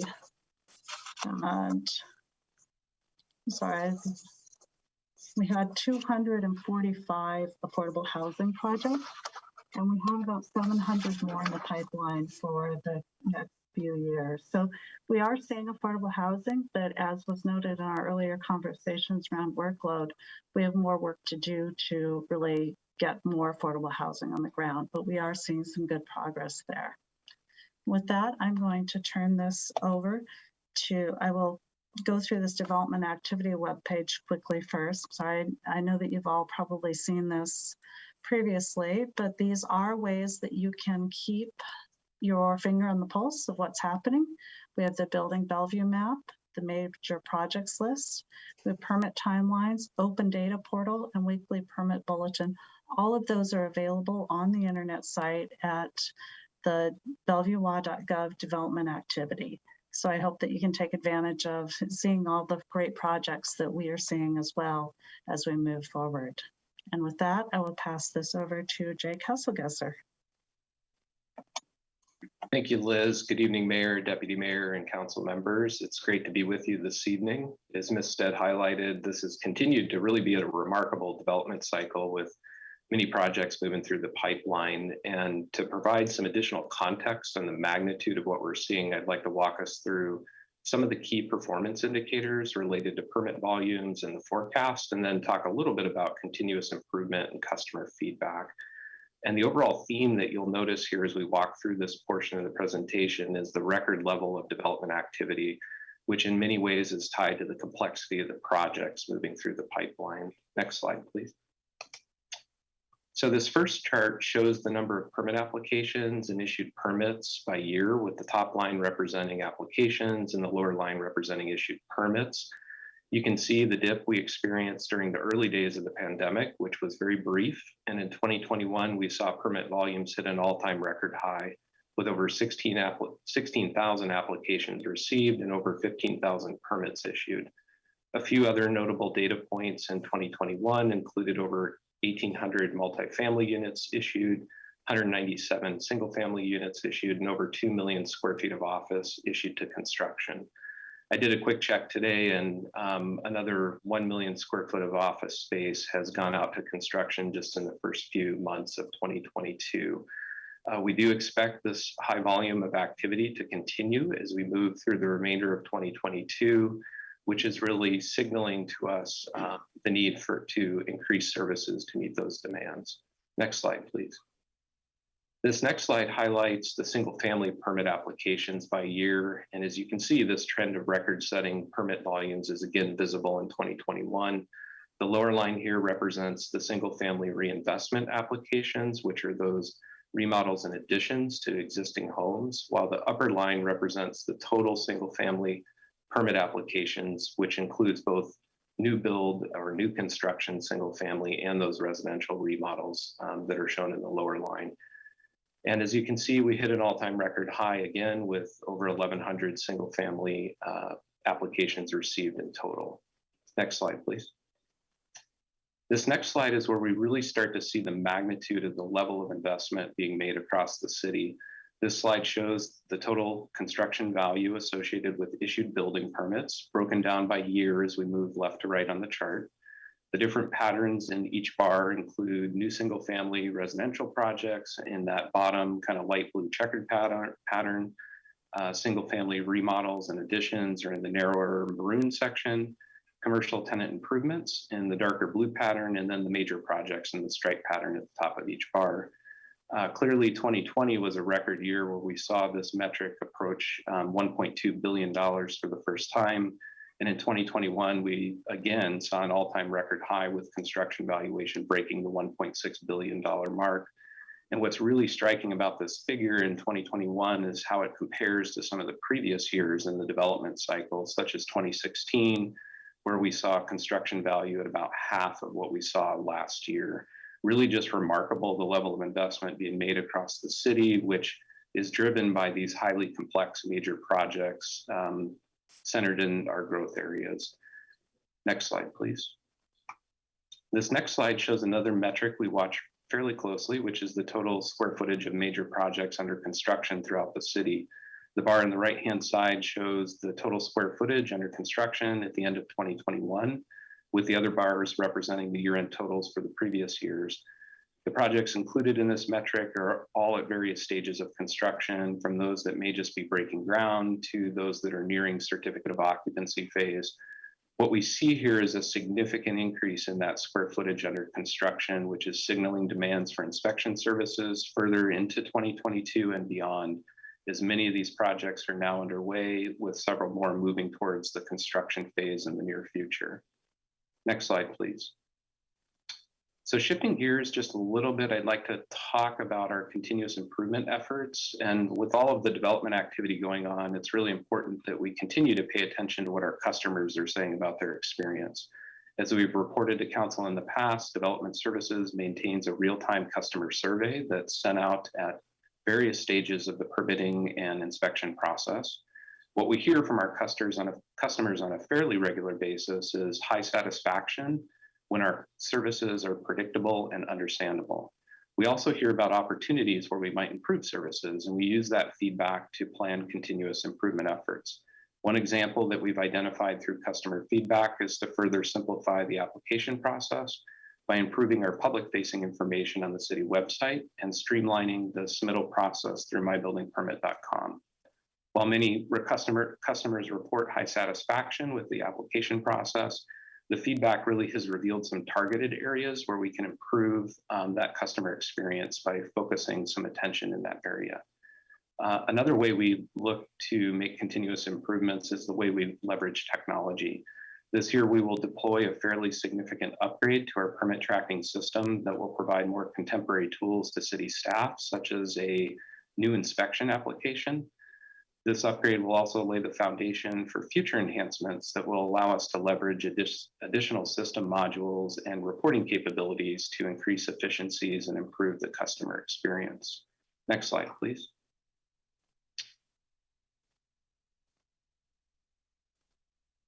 And then finally, on the continuous improvement front, I would just like to share an example of how customer feedback has helped us leverage existing technology to improve customer service. During the pandemic, we heard from a number of our customers that they preferred to have an option where they could access city staff for general permitting questions in a more convenient manner. In response to that feedback, we worked with our information technology department to launch a virtual permit center where customers are able to schedule an online appointment with staff to get their general questions answered, very similar to the walk-in services at City Hall. The feedback we've heard from customers using this service has been positive, with high satisfaction rates and customers citing convenient access to services. This has really been an exciting phase in the evolution of our service delivery model. And as I like to think of it, it's really about a shift where we're bringing our services to a place that's convenient for our customers. And that place may be at City Hall, it may be out on a job site, or in the field, or it may be a customer taking a short break during their busy day to connect with a staff member over a virtual meeting. This really highlights a good news story where we've been identifying and implementing technology to improve customer service, which is a council priority. A huge thanks to our IT department for supporting us in this effort. Next slide, please.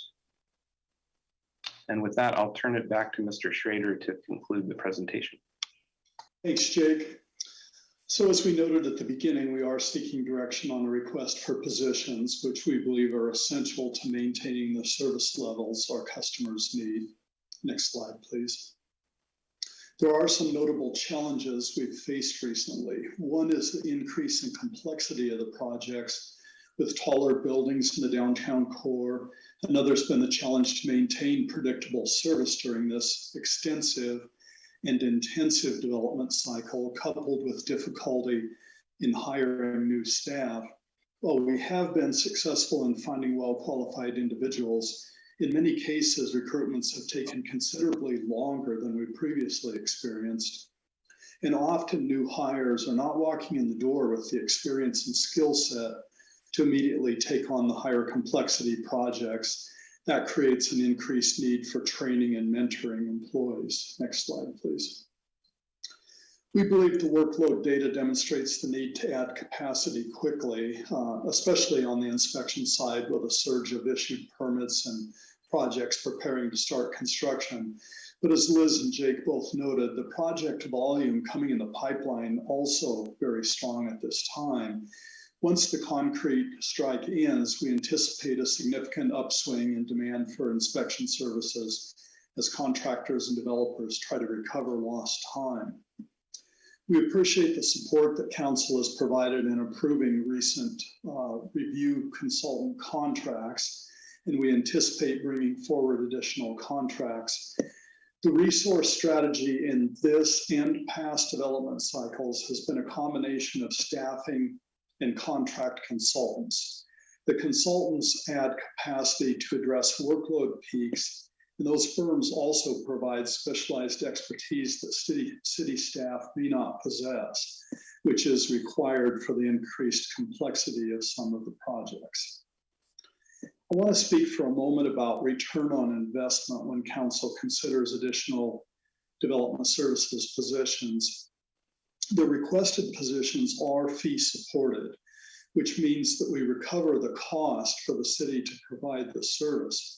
But the implication to our customers of not adding the capacity is considerable.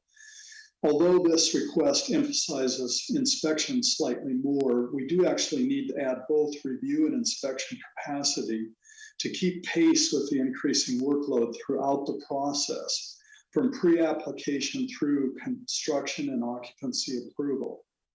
These positions add roughly 10 to 20% capacity to the specific teams that need more resource now.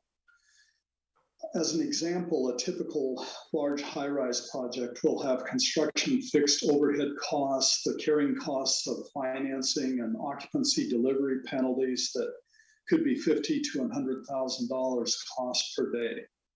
Those numbers far exceed the cost of the positions needed to provide consistent and reliable inspection services. And we hear a clear message from our customers that those consistent, timely, predictable delivery of services is the most important issue for them. Next slide, please. So to conclude, we see strong development activity and substantial investment continuing into the foreseeable future. And with that, I'll turn it back over to Mayor Robinson, and we would be happy to answer any questions. Okay, so I'm going to ask the deputy mayor to make a motion to make it clear what we are talking about here. So Deputy Mayor, could you make a motion, please? Certainly. I move to direct staff to prepare legislation for future council action on consent, authorizing the addition of 12 full-time employee positions for development services. Second. So we're discussing the proposal to add 12 full-time employees for development services. So I see Deputy Mayor has his hand up first. If anybody has comments or questions, please put your hand up. So Deputy Mayor, followed by Councilmember Zahn. Go ahead. Thank you, Mayor. And first, thanks for the great update. My goodness, there's a lot going on in Bellevue.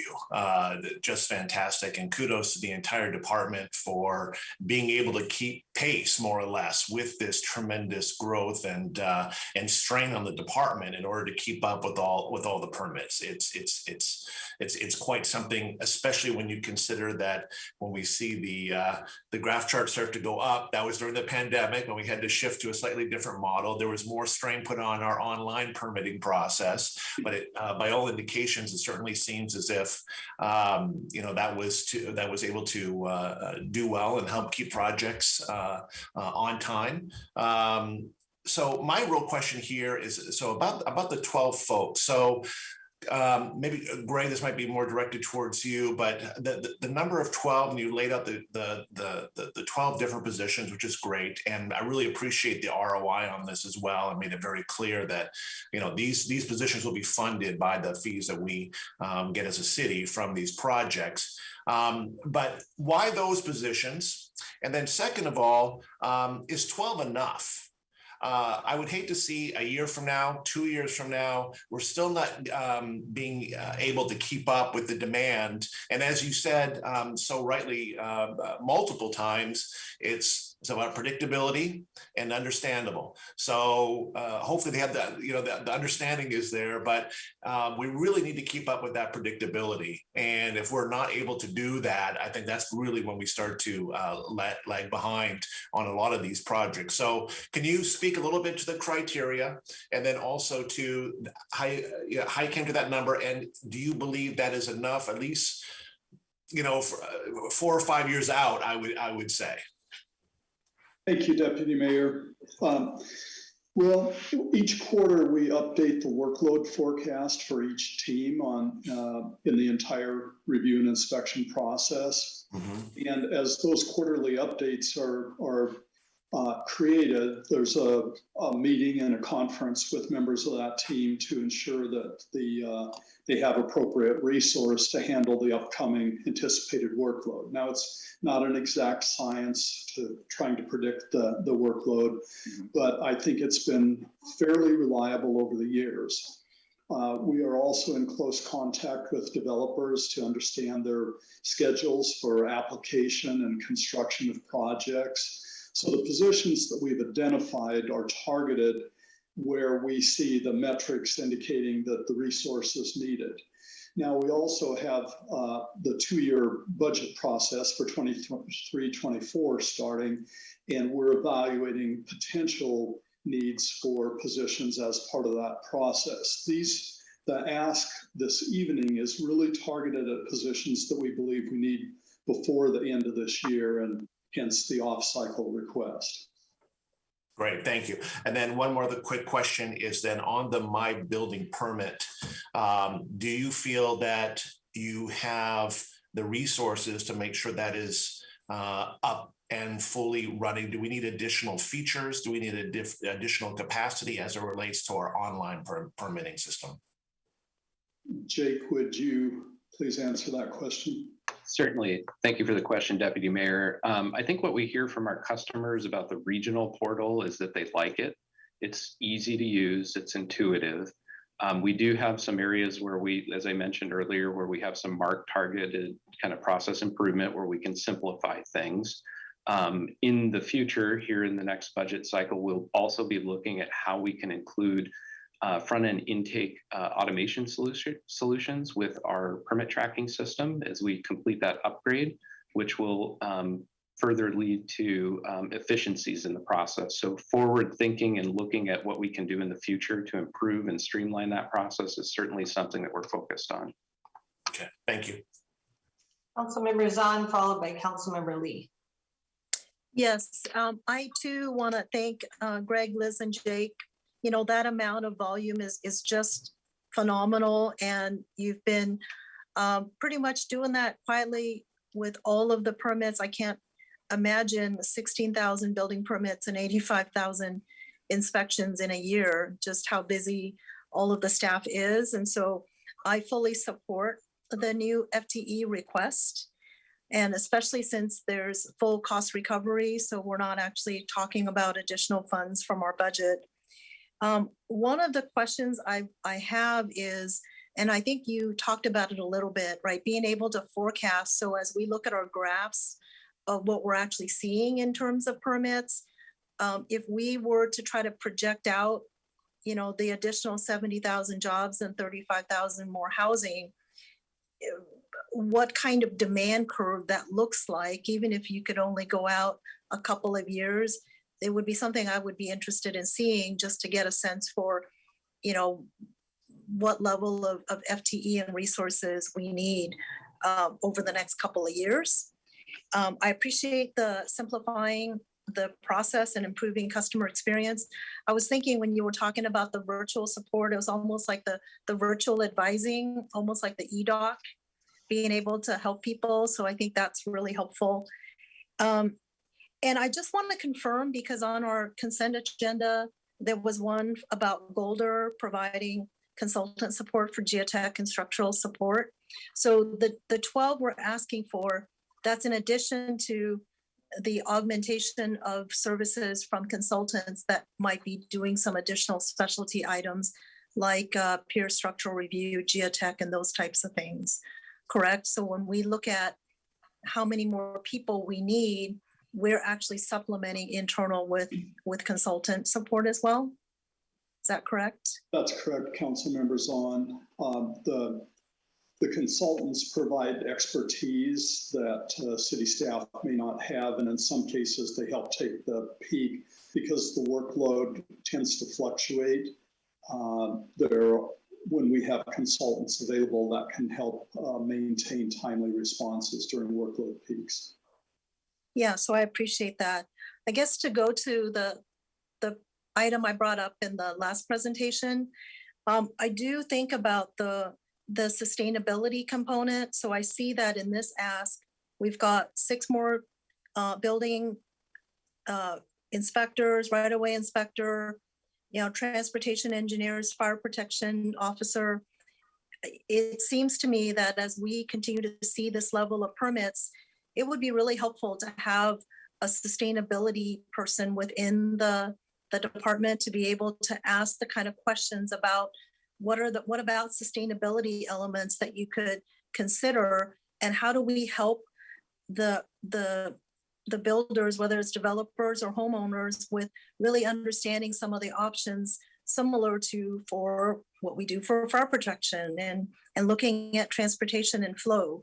So I understand that this is part of the cost recovery, and if we were to add sustainability, it would be an additional ask. I would just say that to the degree city manager and mayor, we could look at incorporating a sustainability staffer in addition to what we already have here. I think it's an important piece as we look at just the volume of construction that we're seeing and making sure that we have resources to help move people in that direction as much as we can. So thank you. Because I'm assuming we don't have any right now. Is that correct? Liz, That sustainability is not one of the items on the checklist of things that we're talking with developers about. The current 12 positions are not specifically for that purpose. We do look for staff who can bring those sort of skills along with other expertise. I think a separate targeted program to evaluate code amendments and promote sustainable development would need to be considered as part of the budget process because it would likely require general fund support. But Liz, if you would like to add to that. Yeah, thank you, Greg. And Councilmember Zahn, I think that Greg has indicated that it would be a separate budget item because it does come from the general fund for that level of work where we start to work on those sustainability. I do believe you will see that in this upcoming budget through the Environmental Stewardship Initiative. We have discussed some things, but at this point, it is not currently funded in a fee recovery manner, such as these other positions. So that is something that could potentially come forward in the next year's budget. Liz, I'm going to ask you a question that goes with Councilmember Zahn's question, which is, we haven't even made this a requirement for permits that there be a sustainability aspect to the development. But if we were to do that in the comp plan and in our look ahead with Bell Red and Wilburton, if there was a required sustainability component to development, then that would certainly warrant having somebody who could assess those applications, right? Yes, Mayor, I think if that was a required part of the permit process, we would need some technical assistance to move forward with that. So that could be something that we think about in the comp plan update as we're looking at what are those requirements for development. Yeah, I think, yeah. Okay, Councilmember Zahn, sorry to interrupt. No, I appreciate it, Mayor, because this is exactly what I'm trying to understand, because I do believe it's an important element and it's a chicken and the egg, right? Do we have to have it in policy first, or can we start having some staff that can understand what are the sustainability elements that developers might be doing today that we could see as potential best practices that we would want to incorporate and encourage? So I think it's a bit of a chicken and the egg. Thank you. Yeah.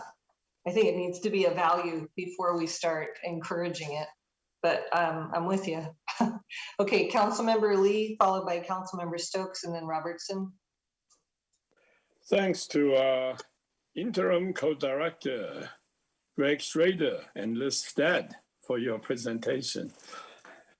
And what a exciting time and all the wonderful development that really is making Bellevue such a great place, to look forward to in the future. And also, of course, a lot of challenges. So thanks to you guys. And obviously, I noticed that Director Mike Brennan is with us. And he's the guy to either to thank for or to blame creating all these development and all these challenges. But this is a good problem, good thing to have. So I fully support, having adequate resources to do this well. But I do have a couple of questions. One is it's mentioned about technology, which is an element, I think, by Liz Stead. What we can do, it's an important piece of it. So I don't know whether we've considered having more investment, more money. We're asking for 12 FTE. How about technology investment? Have you anticipated? The question is, it's not just for now, but even for the future. That's also the second question. Is I think Deputy Mayor was asking, what are we anticipating the future? What can we predict? And if this continues, we perhaps need more than 12 people. And of course, we also can help by having technology investment, right? So what are we looking at that? And it's important to look a little bit further ahead because it takes time to train and to get the new hire to get up to speed. So I think it would not be a bad thing to have some anticipation. Maybe you can come back to us a little bit in the future. So we may need, another how many people anticipating the additional growth and additional development. So those are two questions, but it's similar. One is money, investment in technology. Two is, what is the anticipated need in the future? And what are we doing to invest in those or getting prepared to ask for those money to do the work that we need to? Thank you, Councilmember Lee. I'll respond to your question about anticipating the future first, and then I'll ask Jake to respond to the technology question. We're in the process right now of evaluating what may be needed in the 23-24 budget.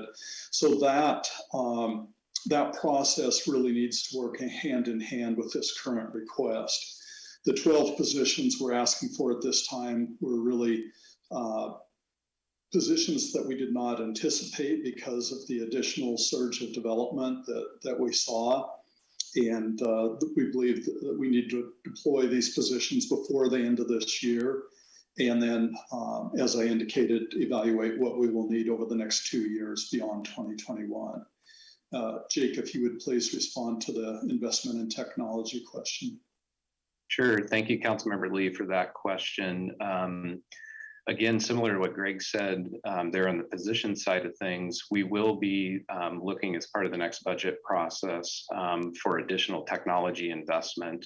As I mentioned, we're underway with a major permit tracking system upgrade right now that is going to lay the foundation for more contemporary tools. And as part of that, we will be coming back seeking council support in the future for additional outside consulting services, which we also use on the technology side of things to supplement in-house resources. So that will be one thing that we'll bring back. And then as part of the 23-24 budget, we'll be looking at what do we need to do over the next 2-year budget cycle to continue that investment. It's become a huge part of the business that we run here in development services in the line of business, and something that our customers expect, which is timely, predictable service and easy access to the information that they need. So providing that to them in an easy, understandable format and meeting them where they are is really what we're focused on over the future. And technology can serve a purpose in helping us do that. Yeah, that's something I am very interested in because when we use technology, we may not need as many people, right? And it's a lot easier to get technology than human beings. When you don't have people, you have problems. But technology, I hope you can always have accessibility and better. So thank you for working it together. Thank you, Councilmember Lee. Councilmember Stokes, followed by Councilmember Robertson.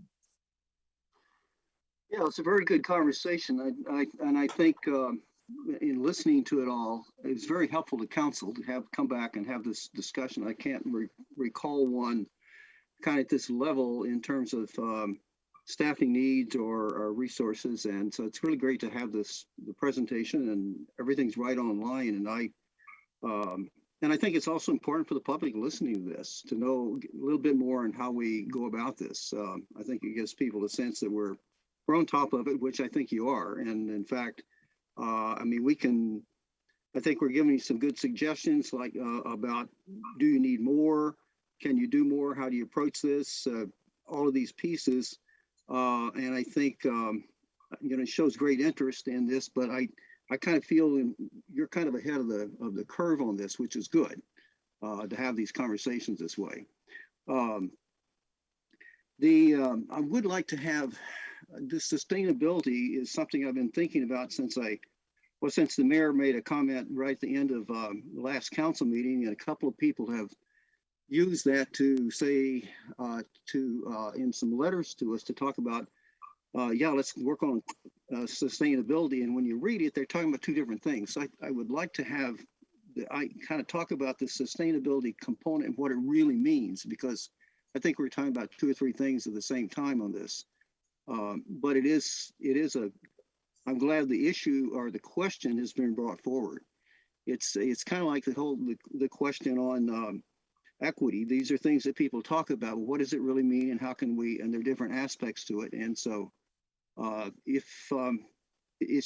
me, it's intriguing. If this is a component that would help us to focus on decision making with this, I think it'd be good for us to have some conversations about that and really know more about how the staff and the city is doing this. But I just think this is really good, and I trust that you've come through this and really looked at it, and 12 is enough. And as was said, if you need more, there's another budget cycles, which I think what we're telling you is we're really supportive of this, and that when you need more resources, we're ready to talk with you about it, because it seems like it's really going to improve our the work that we're able to accomplish, much better service to the public and to the developers who need and people doing this work. So it's a good news story, and I'm ready to support this, and appreciate very much the work you've done and bringing it forward. So thank you. Councilmember Robertson. All right, thank you. So I'm supportive of the action. I just have a couple of very little questions.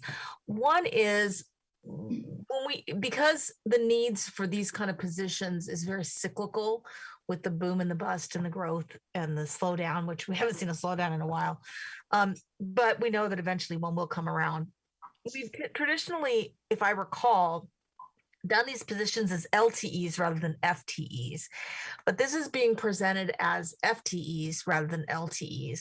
And I had a question why that was.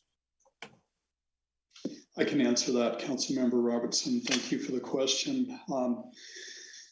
I mentioned earlier that we have had some recruiting challenges. Over the years, we've found that recruiting for LTE positions can be more challenging, especially in a demanding job market. And so our strategy has been to focus more on FTE positions, but I think we also have a record of controlling costs as we go through the development cycle. So when development activity drops, obviously we need to reduce costs, and we've done that a number of times in other development cycles. But the general answer to your question is that we have just found that the LTE positions have not been as successful in recruitments. Well, that makes a lot of sense, because I mean, I know that lots of cities are looking for people in the building and planning departments, and it's very hard to find good people. So that makes sense to me. I understand that. So one of the things that we seemed like we could use another of is a code drafter, because we have so many initiatives on updating the comp plan and updating the land use code. Have we considered adding someone who drafts an extra code drafter to the employee pool? And if not, why not? And is that something we'll consider in the future? We have all these planning initiatives, as the last agenda item just showed, and we need to have people on staff who can do the work. Or do we plan to do that with consultants, I guess is the alternate question. Liz, would you please answer that question? Yes, I'd be happy to. Thank you. The code drafter is funded from the general fund, so it is a little bit different funding mechanism, whereas the positions that we're asking for today are funded through development fees. So there is potential that we could ask for a code drafter in the next budget cycle. We are coming up on the 23-24 and evaluate how we could do that. We are also looking at using some consultants for different work. Certainly for the tree code that we discussed, and there is some other work that we may be able to use some consultants to further our reach, as it were. But I do think that council's desire for code amendments is absolutely there, and we have a heavy workload in front of us. So we can certainly consider that as a potential to the budget coming up in 23-24. Okay, thank you. For administration's purposes, I would like to make the ask that we consider what our planning needs will be as part of the budget update this year, to make sure that because we just talked about all these bold things that we want to do, we need to make sure we have the staff to help us move that forward and do it. So thank you. And I'm happy to support this motion. Great, thank you.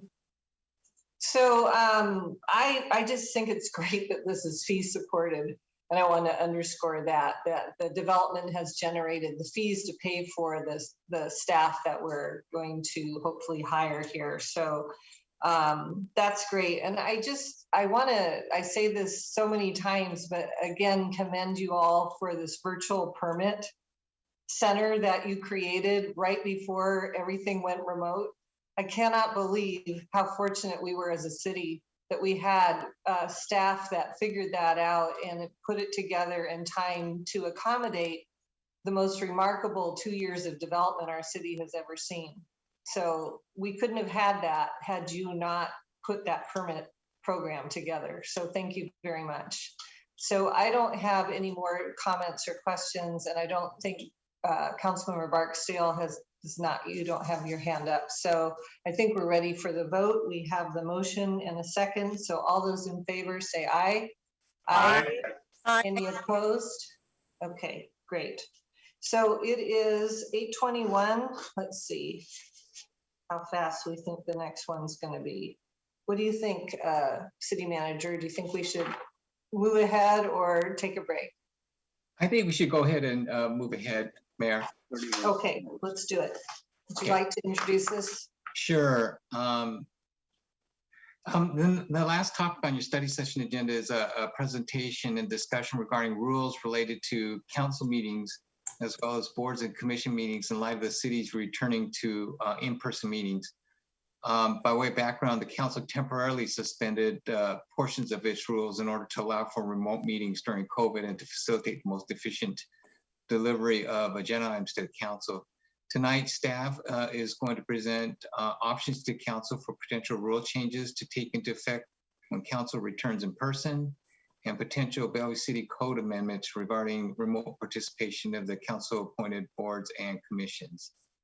At the end of the presentation and Q&A, staff will seek council direction on changes to the council rules to bring back for future action.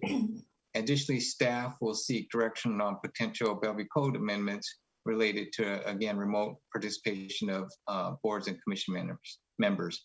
So joining us this evening are Charmaine Arredondo, our city clerk, as well as Kathy Gurla, our city attorney. With that, I'll go ahead and turn it over to the team. Thank you, City Manager Miyake, and thank you, Mayor and council members, for having us here this evening. So given the hour, I will get right to it.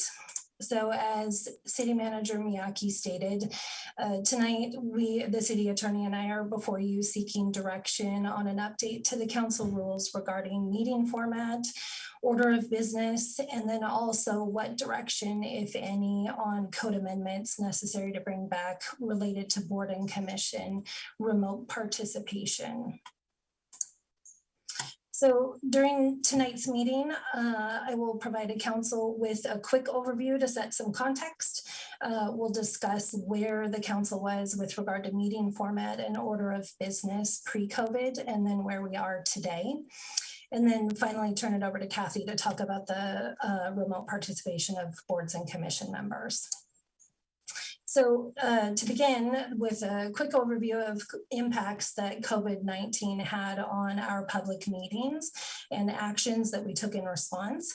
So on March 24th, 2020, Governor Inslee issued Proclamation 20-28, which is related to the Open Public Meetings Act. And essentially the proclamation prohibited in-person council meetings and also required that the public be able to participate virtually in meetings of the governing body. So in order to facilitate council meetings in compliance with the governor's orders, staff took several actions. Staff instituted Zoom as the platform for all public meetings subject to the OPMA. And the functionality of Zoom exceeded the technology we had in place at the time and allowed us to put the necessary controls in place to assure adherence to the law as well as city policy. The city attorney presented a code amendment for board and commission remote participation, which the council adopted and modified the code. And then the council also suspended certain sections of its rules related to 3 topical areas of meeting format, order of business, and remote participation. Those suspensions were temporary in nature, and absent a different action from council, those sections will again become effective once council returns to in-person meetings. So to begin with, we'll talk a little bit about where we were prior to April 2020. So prior to COVID-19, the council conducted meetings on the first 4 Mondays of each month, with the exception of the August and December recess periods. Those meetings essentially were conducted in 3 different formats. On the first and third Mondays of the month, the council would conduct 2 separate sessions, one being a study session from 6 to 8 p.m. in room 1E113, and then a regular session in council chambers from 8 to 10 p.m. And then on the second and fourth Mondays of the month, the council would conduct an extended study session from 6 to 10 p.m. in 1E113. So essentially 3 different formats to the agenda prior to April 2020. So since April of 2020, the council has been conducting virtual meetings via the Zoom platform, and all council members have been participating remotely, and the public has also had the opportunity to participate remotely as well. So these regular meetings during this time have been a combination of all items of business into what we are terming a one agenda format. And essentially this is one agenda in contrast to splitting the agendas in the 3 different sessions that we just spoke about: study sessions, regular sessions, and extended study sessions.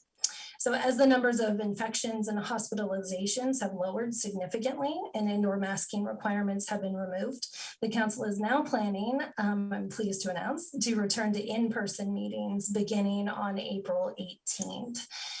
So given that the return to in-person council meetings is coming up soon on the horizon, staff are here tonight proposing to maintain the one agenda format, and we are terming it a regular meeting.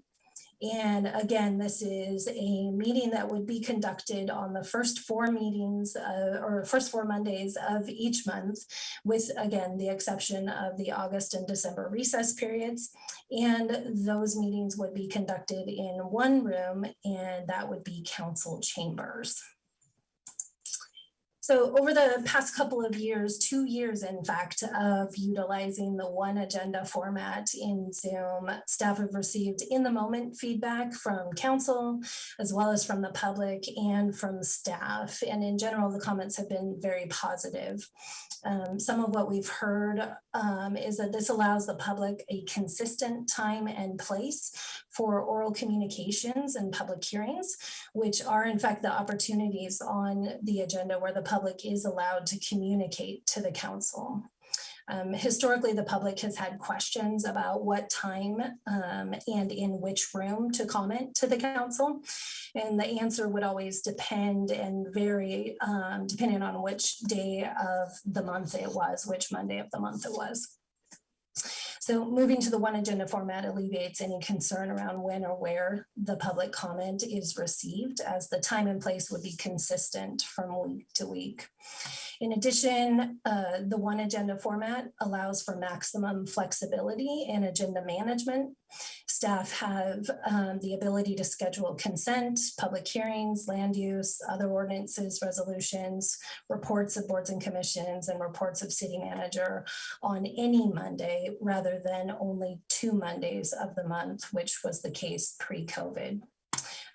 One additional item to note at this point is that in the last legislative session, engrossed substitute House Bill 1329 passed both the House and the Senate and has been delivered to the governor.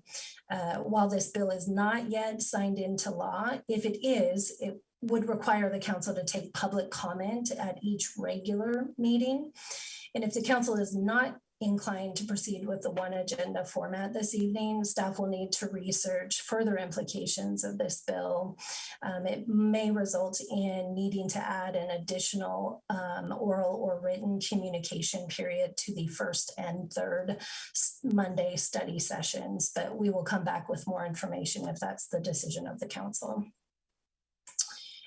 Very quickly touch on the order of business. The resolution 8928 lays out the order of business for each type of agenda currently. And if the council so chooses to amend its rules and move forward with the one agenda format, the council will need to also amend its rules regarding order of business.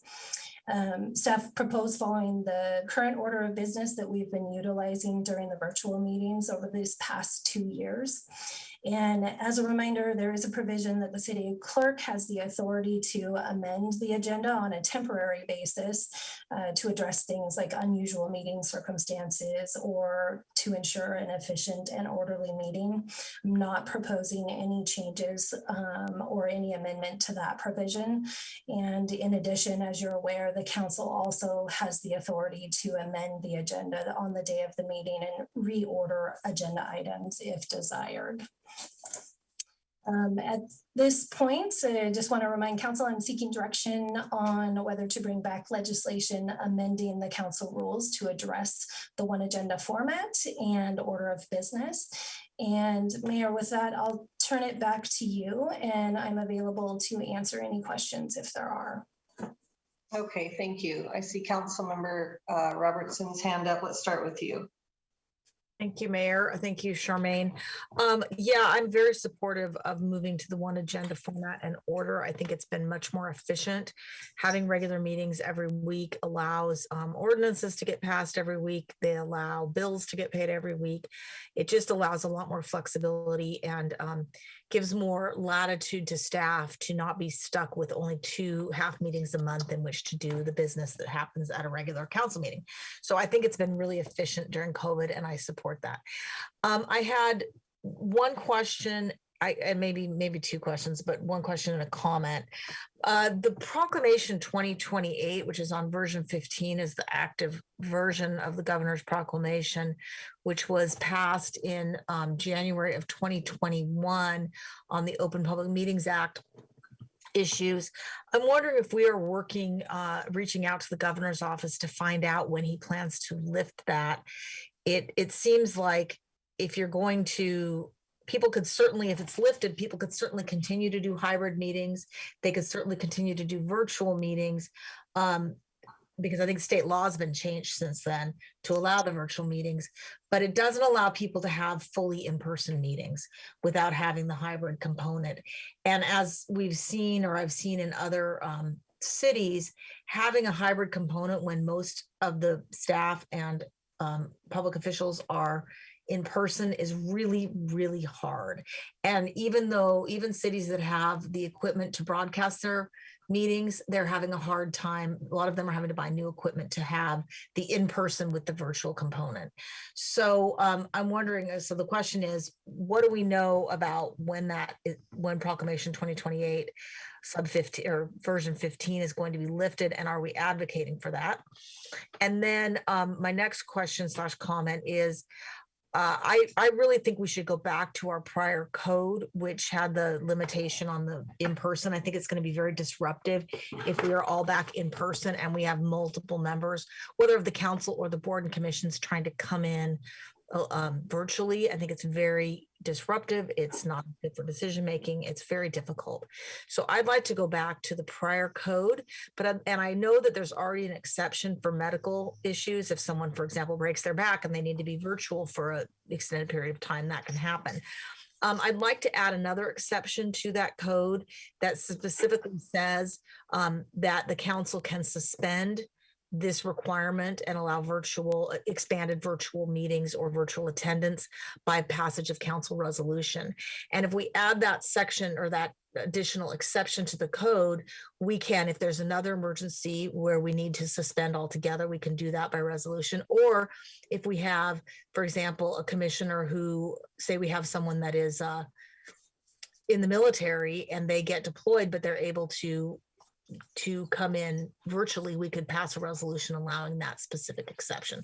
So that's what I would like to do with that. So I guess the question for the staff as well as for my colleagues is question for staff is what's happening with Proclamation 2028.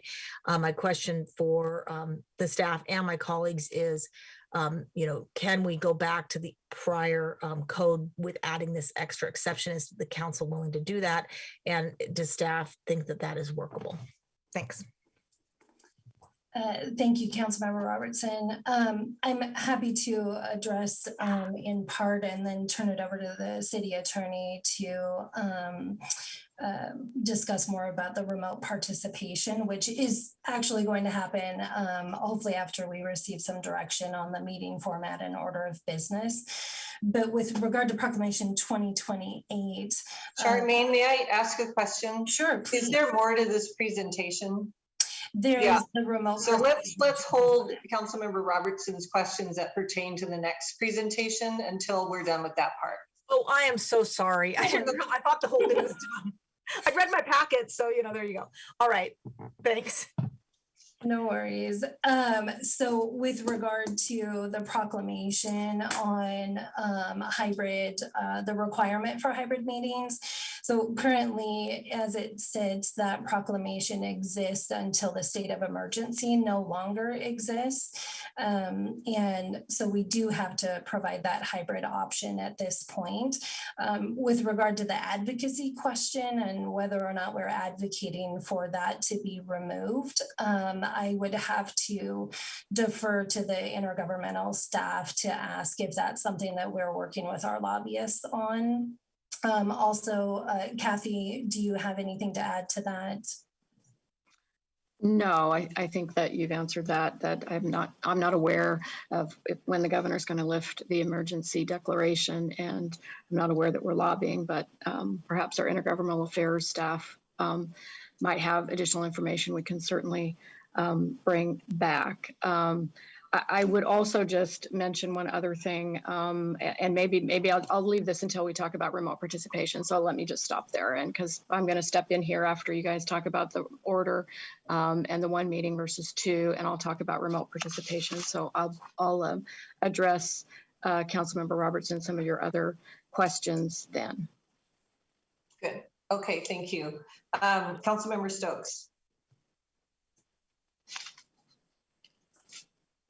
Well, at this point, it seems we're not quite through the conversation, but the part we've talked about so far, I'm in favor of that. And I think the issues that have been raised, we need to deal with those. And I think, in reflection, it will allow us to have more engagement than we have had on a better basis. And it makes more sense to do this. And I think from a public standpoint, it'll have a lot of good benefits. So I'm ready to go forward with it. I'm very interested to see what these other nuances are, which we probably should have talked about before we actually started talking about taking action. But anyhow, I'm much in favor of moving this forward.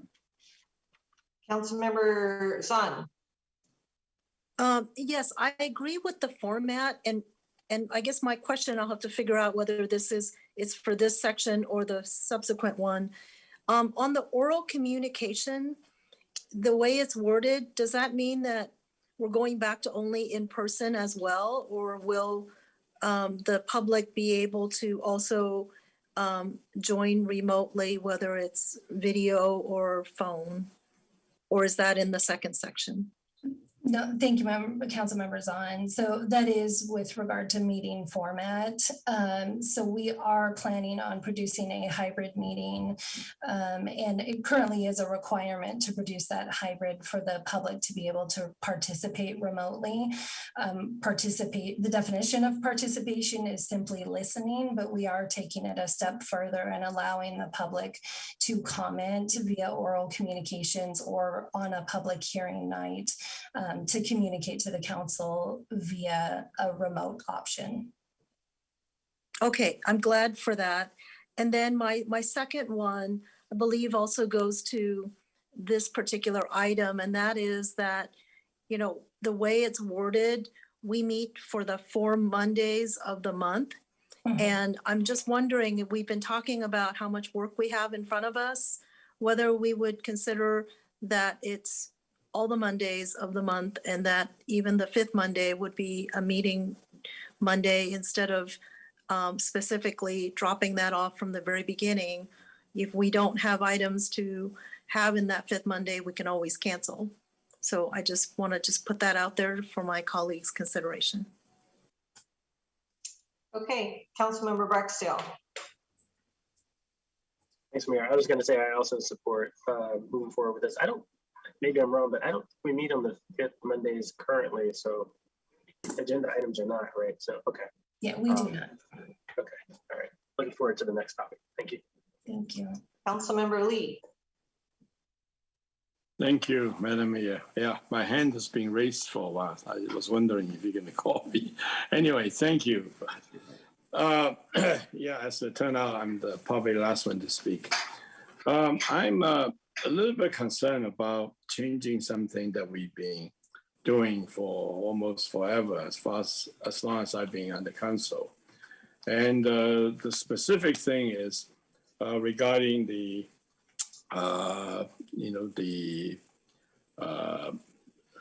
extended study session and study session in general, but particularly the extended ones. I think it's provided for a particular reason. It's for the council members that have time to really have a real good conversation, discussion, and dialogue. And because it reflects the public's conversation and dialogue, and we bring the public perspective to the table. And we know that people have said good policies are a result of dialogue, communication, and the conversation. And the conversation we do, dialogue we have is between ourselves, council members, and the public, which we represent. And oftentimes when we have an issue bring to our table, agenda, it deserves conversation. It's something that we haven't already made up our mind. If already did, and that's different, right? But even then, we still have opportunity to dialogue, to talk about, we may miss something, we may gain something, we may learn something.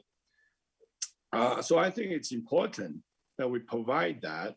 And I think the reason why we have set that as a way of doing business has its basis to do that.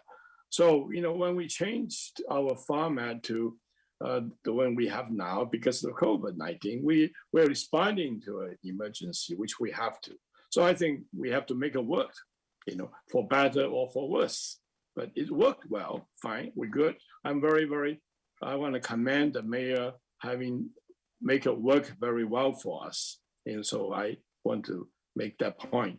However, when we go back to a permanent way of doing business for the next 20 years or more, I want to be sure that we look at all the alternatives and options and reasons why we do this. Because I do not want to lose the ability to have engagement, dialogue, and conversation, and which reflect the public's opinion, and then the opportunity for us to learn about the pros and cons, because I believe that's important. That's the basis of our public policy making, and so as we know, when we talk together, we learn something, and one thing leads to another, and give us a much more enlightened and better understanding of what the situations are, and then we can make the decisions. So I think it needs to have the time, the opportunity to make that happen. So I would like to ask, whether the staff can maybe look into some historical perspective or opportunities where we can still maintain the ability to make good policies from what I just said, and then maybe come up with some options. Maybe now we have one extended study session and two, abbreviated together with regular, session. So maybe we can still maintain our ability to talk on very important subjects and with this thorough ability to make good policies. Okay, and so then let's continue with that. I mean, his proposal. Thank you. And this may be able to do. We may be able to do that in the council retreat or something if we find that it deserves, our more thorough scrutiny. Okay, thank you. So we've heard Councilmember Lee's opinion, and everybody has their own unique opinion here tonight. We'll be taking a vote on this before we move on to the next section, just for clarity. But I see Deputy Mayor has his hand up. I'm going to speak. I don't know, Councilmember Stokes, if you raised your hand again, but I'm going to ask everybody who doesn't want to speak again to take their hand down, please, because it makes it really hard to know who wants to speak when you leave your hand up, which is what happened with Councilmember Lee. So Deputy Mayor, I'll let you speak and then I will go again. I will go. Okay. Hey, thank you, Mayor. Actually, Charmaine, can you address Councilmember Lee's concerns there? My understanding is that with the one agenda, and there's a lot of the one agenda format, I think there's a lot of advantageous aspects to it, that really it's the same work for the most part, except we're doing it in the chambers, and it provides more flexibility because we can add additional items, consent calendar, et cetera, et cetera. I love the fact that for the community and for the public, it's consistent in terms of our protocols and when we're doing oral communications, et cetera. So hopefully I would hope that there'd be even more feedback and more residents participating in oral communications. But other than the shifting of the actual room from IE 113 to chambers, we're still conducting study sessions and extended study sessions, correct? Yes, correct. Okay. Would you like me to expand on that, or did you have another question you want? Well, sure. I mean, I think Councilmember Lee brings up a good point. I don't want to see any degradation in terms of engagement, robust conversation, et cetera. And I don't necessarily see that, but I think it deserves an answer for sure. Absolutely. Thank you for asking. And Councilmember Lee, I certainly want to address that. But so I would say that the extended study sessions, those were previously specifically for study session items, and they didn't contain any of the regular session items of business. We would not add those to extended studies. So what we're proposing in this one meeting format, one agenda format, is all items of business. Like you said, Deputy Mayor. Study sessions are still a very large component of the one agenda format. For instance, just recently we conducted a one study session meeting in the regular meeting format, and that was the budget workshop. So we spent the entire meeting, in fact, no consent calendar and no other items of business, focused on one individual topic. And so that is always still a possibility in how we present items to the council. So it's just allowing us more flexibility to do that on any Monday. rather than just having extended studies where we can't really add items of final action on an extended study night. But in the one agenda format, we can certainly add a one topic study session that takes the entire 4 hours or however long that study session takes. So that's truly just how we present that agenda on any given Monday. So we could certainly adjust along the way if there are large topics that require more time. Yeah, and I think it might not be a bad idea if we look back a year from now, if we move forward with this, if this new format is working for us. I personally, I think it will, based on your answer there, Charmaine, but maybe a quick check-in with the council a year from now or at our retreat a year from now to make sure that it is working for us. But I'm in favor of moving this forward. So thank you. Thank you, Deputy Mayor. I am very much in favor of the one agenda format. I think it's very clear to the public what to expect, when they can expect to weigh in on their comments. And with regard to the fifth Monday, we always have the option of doing a fifth Monday. So I don't mind not making it that we always will do it. It seems like it's easier to add a fifth Monday than it is to take one off if we don't need it. So I'm in support of adopting the one agenda format. I see Councilmember Stokes, do you have your hand up to speak again? Yeah, that's fine. Okay, well, let me go through the list then. So Councilmember Robertson, did you want to speak? No, not till the next section. I think that we've said it all. Thanks. Okay, go ahead, Councilmember Stokes. Yeah, I just wanted to make sure that, we discussed this, and I appreciate Councilmember Lee's raising the question, because it is very important to keep that in mind in terms of the concept of having these discussions. And you made it clear, and Charmaine too, that will not be lost. And so I think it was a good discussion, a good add-on to it. And that's all I wanted to say. Thank you. Okay, Councilmember Zahn, anything more? I'm okay with adding a fifth Monday if needed. I just thought it was something to bring up. Thanks. Okay, Councilmember Barksdale, anything more? No. Councilmember Lee. I just want to say that I appreciate what Councilmember Stokes and particularly Deputy Mayor, being sympathetic and understand my position. And thanks. I appreciate. I feel what I express a concern is a concern, and I appreciate what Deputy Mayor suggested.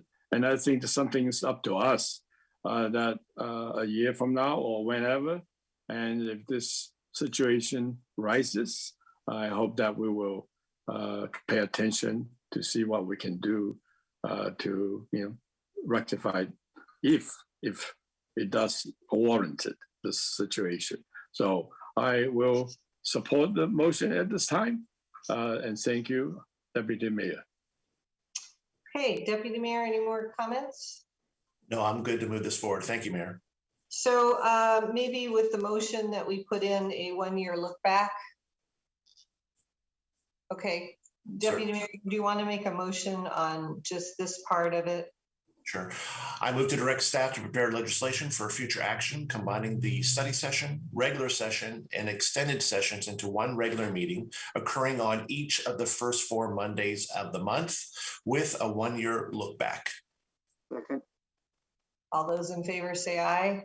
Aye. Aye. Any opposed? Okay, great. So now we'll move on to the next part. And with that, I will turn it over to Kathy to discuss the remote participation. So Kathy. Thank you, Charmaine. Good evening, Council. So I am going to talk about remote participation, just to be clear, because we've been talking about participation by the public and others. What I'm talking about tonight is not participation by the public. It is participation by the board and commission members of the advisory boards that have been established by the council, specifically environmental services, human services, transportation, arts, and planning commissions, as well as the Parks and Community Services Board. So just to provide the context here, in the council's own resolution, your own rules that govern yourselves, you have had a limitation or restrictions around council members' remote participation. Primarily, it has to be approved in advance. Any one council member cannot participate remotely more than 4 times a year, and no more than 2 council members at any particular meeting. So those provisions, as Charmaine mentioned, you temporarily suspended during COVID so that you could continue to do the city's business and all of you participate remotely. When you go back to participating in person, anticipated in April, those restrictions will just revive themselves, and there is no more action that you need to take. So staff has not made a recommendation for you to do anything different with your own resolution. We're assuming you want those same restrictions to apply again once you start meeting in person.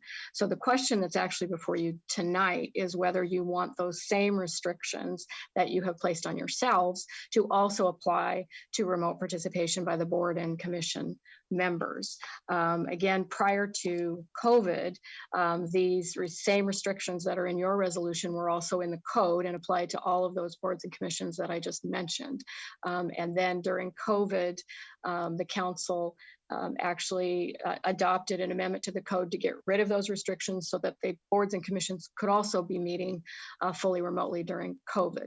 Unlike your resolution, however, you have to amend a code with another code. So to put those back in, if you want those restrictions back in again, the council will need to adopt another code change. So that's what we're seeking direction on tonight. And Charmaine, if you want to go to the next slide. There are several options. One is to simply reinstate the previous code language that will put in place for the boards and commissions the exact same restrictions that are in place for the council. You could choose to do something different. If you wanted to, you could make it, you've heard Councilmember Robertson already propose, some possible different approaches. And then your other option is not amend the code at all and leave it silent. And what that would do would leave it up to each of the boards and commissions to decide for themselves what, if any, restrictions consistent with all the laws that apply, what, if any, restrictions they want on the remote participation by each of their board and commission members. So that's the question. Again, we're seeking direction on whether you want to do a code amendment, and if so, whether you want to resurrect what was there before or do something slightly differently, excuse me. Let's go back to slide 11 and leave that up there, and we'll go in reverse order of what we just did. So we'll start with me, Deputy Mayor, Councilmember Lee, Barksdale, Zahn, Stokes, and then Robertson. So I'm curious, the 2 things that I have heard that really limits people's ability to participate on boards and commissions is, one, physical ability. Some people really have trouble walking all the way from the car to the to the meeting room, and I know some people have had to quit as their abilities have deteriorated, their physical abilities. So, and then childcare, having not being able to leave your children. So if we adopted 3, would that give a board and commission the opportunity to allow a hybrid participation? So like some members could be in person and somebody else could be remote, like more than just 2 times a year kind of thing? So you could choose, let me back up, there is a bill, as Charmaine mentioned, in gross substitute House Bill 1329 that the governor has until April 2nd, if I did the math correctly, to decide to either approve it or to potentially veto it in whole or in part. And if the governor does nothing by April 2nd, it moves forward. There's some appears to be some limitations in there for the first time on council and board and commissions being able to meet completely remotely. We're still evaluating, but it appears that the legislature intended you cannot do what you could do before COVID, which was all of you could meet completely remotely even before COVID. I think that you can have up to two, not a quorum, meet remotely. So up to 3 could meet remotely if you chose to do that rather than just 2, which is what's in there, what was in there before. And in terms of, whether it could rotate or be the same people, I don't know that there's any legal limitations on that. So that is something, if you wanted to have it be, if you wanted to say something specific about that, you could do that in the code. If you wanted it to be the same rules for all the boards and commissions, or you could be silent on that. Okay, so I'm inclined to go with option 3, but I'm interested in hearing my fellow council members' thoughts on this. So we'll go with Deputy Mayor, followed by Councilmember Lee. Thank you, Mayor. Yeah, I like the idea of providing some more flexibilities to the commissions and boards. As the mayor mentioned, there are some restrictions to participation that time, be it childcare or work or what have you. So I do like providing a little bit more flexibility there. I think from a council perspective, I would be fine with just reinstituting the remote participation rules we had previously. I think that worked for us just fine, and we'll continue to do that. But I'm open to hearing some different ideas in terms of the commission and the boards, and what flexibility we might want to look at there long term for our commissioners and board members. Thank you. Councilmember Lee, followed by Councilmember Barksdale. Yeah, I personally, I like this virtual meeting in terms of providing us ease, convenience, and a lot of positive things. But at the same time, of course, the most important thing is that we should be together, because you miss a lot of other important intangibles. So even though, I think it applies to the board and commission as well. There are many things that make it difficult for them. But, I think we council members, we commit ourselves, we dedicate ourselves. I don't know to what extent we can expect the boards and commission. It may be unfair, but in terms of my expectations, if they know what the requirement, what the expectation is up front, I think that will not be constituted. They don't know it. It's unexpected, and it's not fair. They should not be expected to meet those requirements. So I kind of mix. I feel that if they know what the expectation is, they need to make the commitment as much as we make. Maybe there's too much expectation, so there need to be maybe some give and take somewhere. I don't know how that can happen. It's up to the board and commission itself. Maybe the members there, or maybe it's too much to ask them. So I'm a kind of mix. I really don't. I know what my feeling is, but how would it work for the individual board and commission? I think we need to encourage them, but at the same time, we need to have expectations. And I hope that they will meet our expectations if they so choose. So I'm going to stay neutral for the time being and see what other people feel about it. Okay, Councilmember Barksdale, followed by Councilmember Zahn. Thank you, Mayor. So I think keeping the option open to hybrid, I guess I'm also curious from staff how we got to the rules that we had before. My issue with the rules is that, we're all adults on the council, on boards and commissions. I think we can regulate and manage our own time and commitments. And I think if we leave that flexibility, what matters more, I think, is that people are participating, and instead of stipulating how they should participate or where they are when they participate. I think what we care most about is that they're present and that they are contributing their ideas to the conversation. And I think that we've seen throughout the pandemic that that's possible in a remote setting. From a hybrid setting, if it's about technology limitations, those can be mitigated. So I don't think there's a need to go beyond hybrid. And I think it provides a more equitable outcome, so that if someone can't make it for the reason that you mentioned, Mayor, or because of work, we do have full-time jobs. I do think it makes it more equitable, not just for people that are currently on boards and commissions and council, but also people who maybe aren't even applying, whose voices we're not hearing because they aren't able to show up in person. So can I clarify, are you suggesting that you would go with option 2, which would, you would call it a hybrid, or does option 3 provide opportunity for a hybrid? I think option 3, if it's as flexible or more than what council is doing. And for council, I would say I would like that. Okay, so I'll tell you at the end of this, we'll ask staff to tell us how we get to what you're describing, if that's the consensus. Okay, Councilmember Zahn, followed by Councilmember Stokes. Yeah, so I appreciate this discussion because I think this is the opportunity as we come out of COVID back in person to make sure that we're as clear as possible about our values. So from the standpoint of creating a space for inclusion so that many people who may not currently be applying for boards and commissions because of having to go through rush hour traffic or deal with daycare just to get there at a certain time, or whether it's mobility challenges.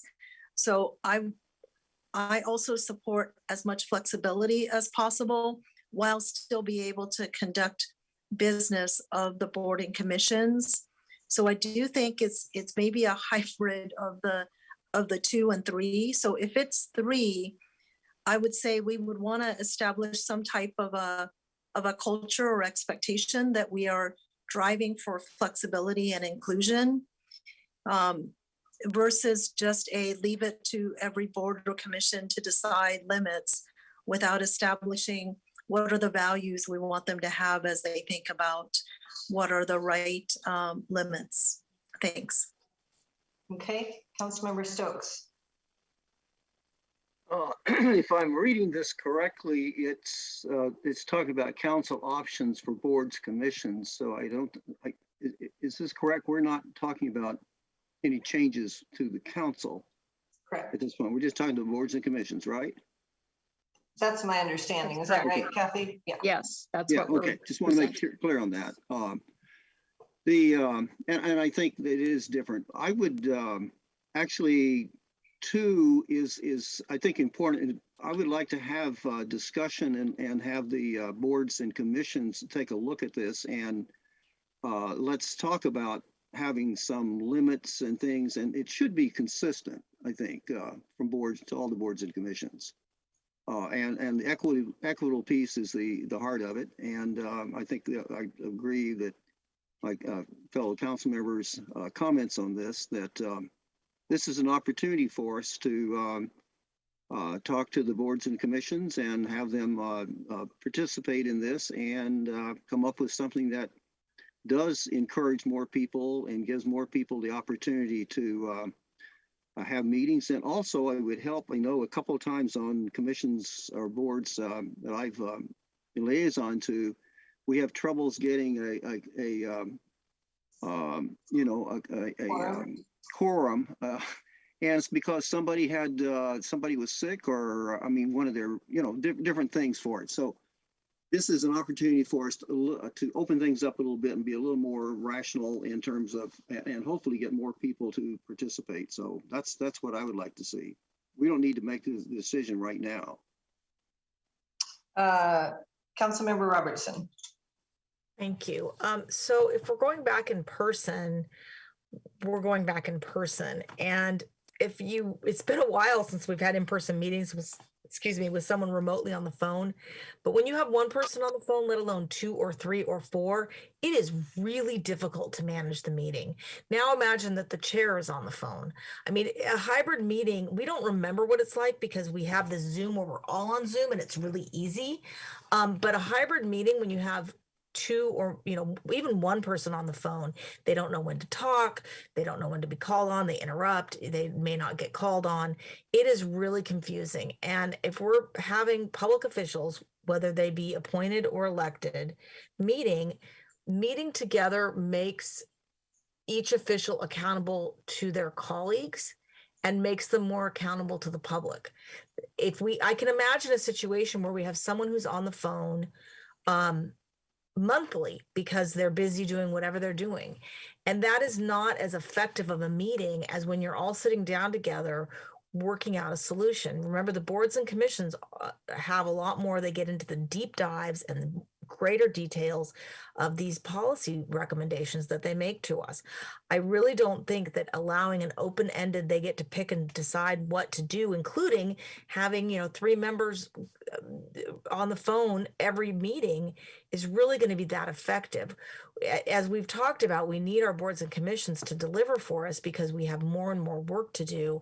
And I think allowing a, whatever comes, what will approach is not necessarily going to allow them to work collectively, be accountable to staff, see everything, in person. Because remember, our boards and commission meetings are not broadcast. So if someone's on the phone, they are not looking at their colleagues. They are only hearing them. They're not looking at the PowerPoint. And so it's not as effective. I really do think that we need to go back to the previous code language, but with the change that for inclusionary purposes, if someone has a medical issue, they can be allowed to participate remotely on a permanent or specific duration basis, and putting a provision in that council can waive the policy either for individuals or for boards and commissions as a whole, when there's an emergency or for otherwise good cause shown. I think if we do that, we give the flexibility to the council to make sure we're inclusive, but we have standards where we're going to be able to make sure that the people's business gets done and everyone's accountable to each other and to the public. I really strongly support merging 1 and 2, putting the same restrictions, but with those additional exceptions for inclusivity for people that might have physical issues. We've done that for council members in the past, given long excuse, allowed them to participate via phone when they had a medical problem. It can certainly be done for the boards and commissions, but we need to have some floor of standards, because otherwise we may not be able to get the people's business done in a way that's really effective and accountable. So that's where I stand on it, and consistent. I think the council needs to set this standard so that it's consistent across all boards and commissions. So thank you. Okay, thank you. So I'll go back around. I think technology has improved such that it won't be like the phone-in meetings that we've had. I hope that's the case, because those, you're right, are really hard to manage.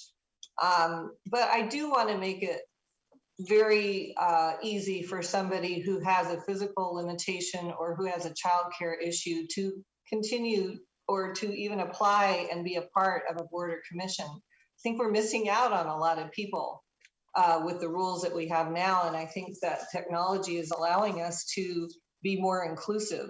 So whatever policy it would be, that would allow a board or commission to allow certain people the opportunity to participate remotely, as long as it stays within the bounds of OPMA and other laws, and it's not more than 3 individuals, I am for. So I don't know if that's a hybrid of 1, 2, and 3, or how you would write that, but that's what I would be supportive of.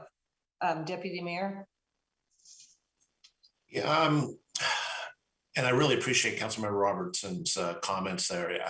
I agree that optimally everyone would be in the same room, but I think Zoom has worked quite well. Virtual has worked quite well, and like you, Mayor, I'd hate to lose out on any great commissioners or board members because of either a mobility issue, a daycare issue, or whatever the issue might be. So yeah, I guess I'm kind of in between 1 and 2 as well. I think it needs to be somewhat consistent. Not somewhat, it needs to be consistent across all commissions, across all boards. I think that's very important. But I'd like to see just a little bit of flexibility. I'm not exactly sure, or additional flexibility. I'm not exactly sure what that looks like. But that's not great direction back to staff. But a little bit of more flexibility for those folks that have a difficult time getting down to City Hall twice a month or 3 times, whatever it might be, depending on the commission or board they're on. But as well as not just a free for all. I think to just go silent and not to amend the city code, I think would be the wrong approach. Again, for that consistency, I think that's really important, and it's the same across all the different commissions and boards. So however we can add just a little bit of that flexibility, but at the same time, not letting people abuse it, and still have effective meetings to do the people's business, I think that would be where I would land. Thank you. Can I ask a clarifying question? If we allowed it and let a board and commission vote on whether or not, the request was met, does that make any sense, or is that too judgmental, allowing a board and commission to make that judgment? So, Mayor, I'm not sure if I understood the question, allowing the board and commission to decide as if someone asks for it on a case-by-case basis. Right. So, within the guidelines of no more than 3, and that it applies to the law. So the way it's structured now, if it was now it's no more than 2, but you could add no more than 3, they still have to seek approval before the meeting, which is probably still going to be necessary in some manner, because otherwise you may end up with a quorum that all at the same time decide they're going to participate remotely and you didn't know it, and now you have a remote meeting. So there'll still need to be some, there's some concepts here we can certainly, work with and think about. There'll still need to be some sort of a manner to ensure that at the end of the day, you only have 3 members no more than 3 members at each of the meetings that are participating remotely.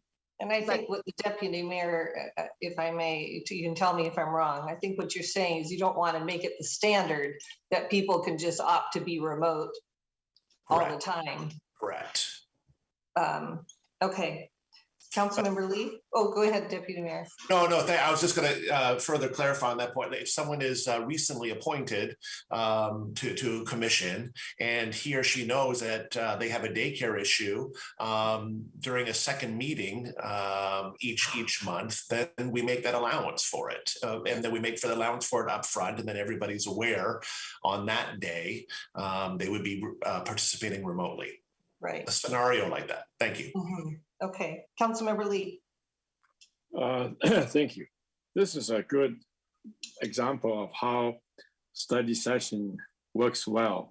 We have give and take, getting staff involved, council members, anchoring on, pivoting on each other's comments, and we develop real good ideas and conversations. I really appreciate what Councilmember Robertson said. I think, and also understand what the mayor said, that we need to have good representation. We don't want to discourage people, but we have to work with realities. Reality is when you have 7 persons to choose from. And we have made policy decisions, no different than anything else that's our value. We want it to be representative. We want it to be diverse. And we do, we want geographic, demographics, and all that stuff. But we cannot include everybody, okay? So it is our desire when we choose, select individuals, they need to represent as much as they can, okay? And we're working toward that. I don't know when we get there, but it's never perfect. But in the meantime, we have to have those accountability people who are dedicated, who can represent all those things that we want to, the quality we expect, the value we want, we keep. But we need to make sure that they can participate and have the accountability, have the consistency. Do not, even the virtual, it's not quite the perfect. We make it work. Because as when people pay attention or not pay attention, we don't know that. And it makes it challenging for the members themselves. It's being articulated, but I agree wholeheartedly.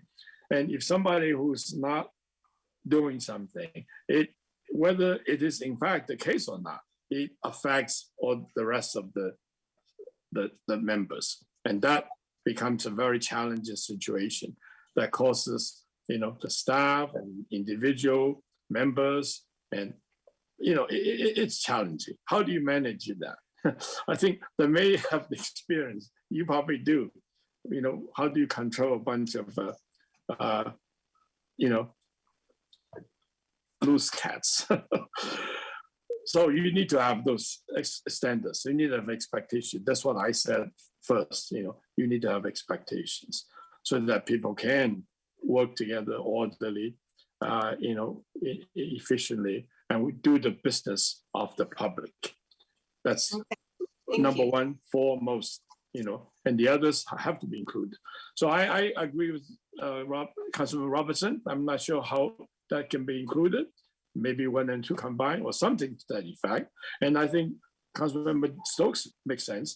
Let's get the board and the board chair, people who have experience with the board, us liaisons who have experienced it, we can talk more about this and how we can come up with the best possible, solution. Okay, thank you. Councilmember Barksdale. Thank you, Mayor. So I still think we're quite accountable to the community. I mean, the community can listen in. We're accountable in that sense. They can, even if they can't see us, they can follow what we're talking about. I think we're conflating two things. We're conflating remote participation and attendance. And I think if the standard that we want to set is at a certain number of meetings, or you have to make a certain percentage or number of the meetings, I think that's one thing. I still agree with that. But I think we could be flexible in terms of how people participate. We don't know what people are going through in their lives. And yes, there's a commitment that each of us and board commissioners have made, board members and commissioners have made. And I think that's reflected in attendance. As long as they're there, sharing their opinion, sharing their perspective, contributing to the discussion, I think that's more important than whether they're physically there.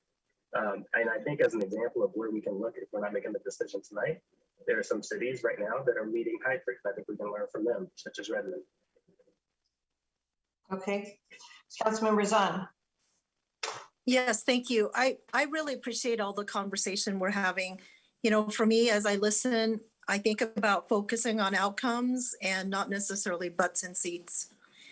And so what are the values that we're looking for? Effective meetings, having clear expectations for what level of participation we're expecting from our boards and commissions, and then establishing meeting protocols so that there's notification and information so we can best plan for the specific meetings.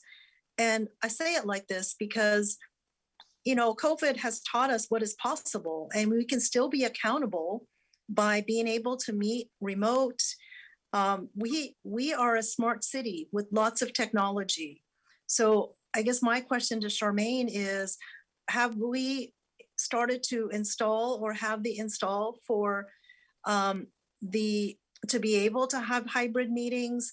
I just came from a meeting last week in DC where we had several people in a room, and there were several large TV screens where it was a very, very effective meeting where people that were on the screens were engaging just as much as the people in the room.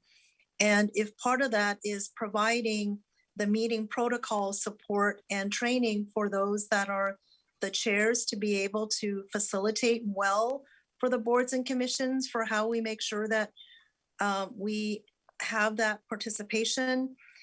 I have absolute belief that we can figure this out and create the space to have the kind of inclusion that a hybrid allows, with some restrictions. So if we want to set up that there's some maximum number of hybrids that people want to participate in, but I would just end with this.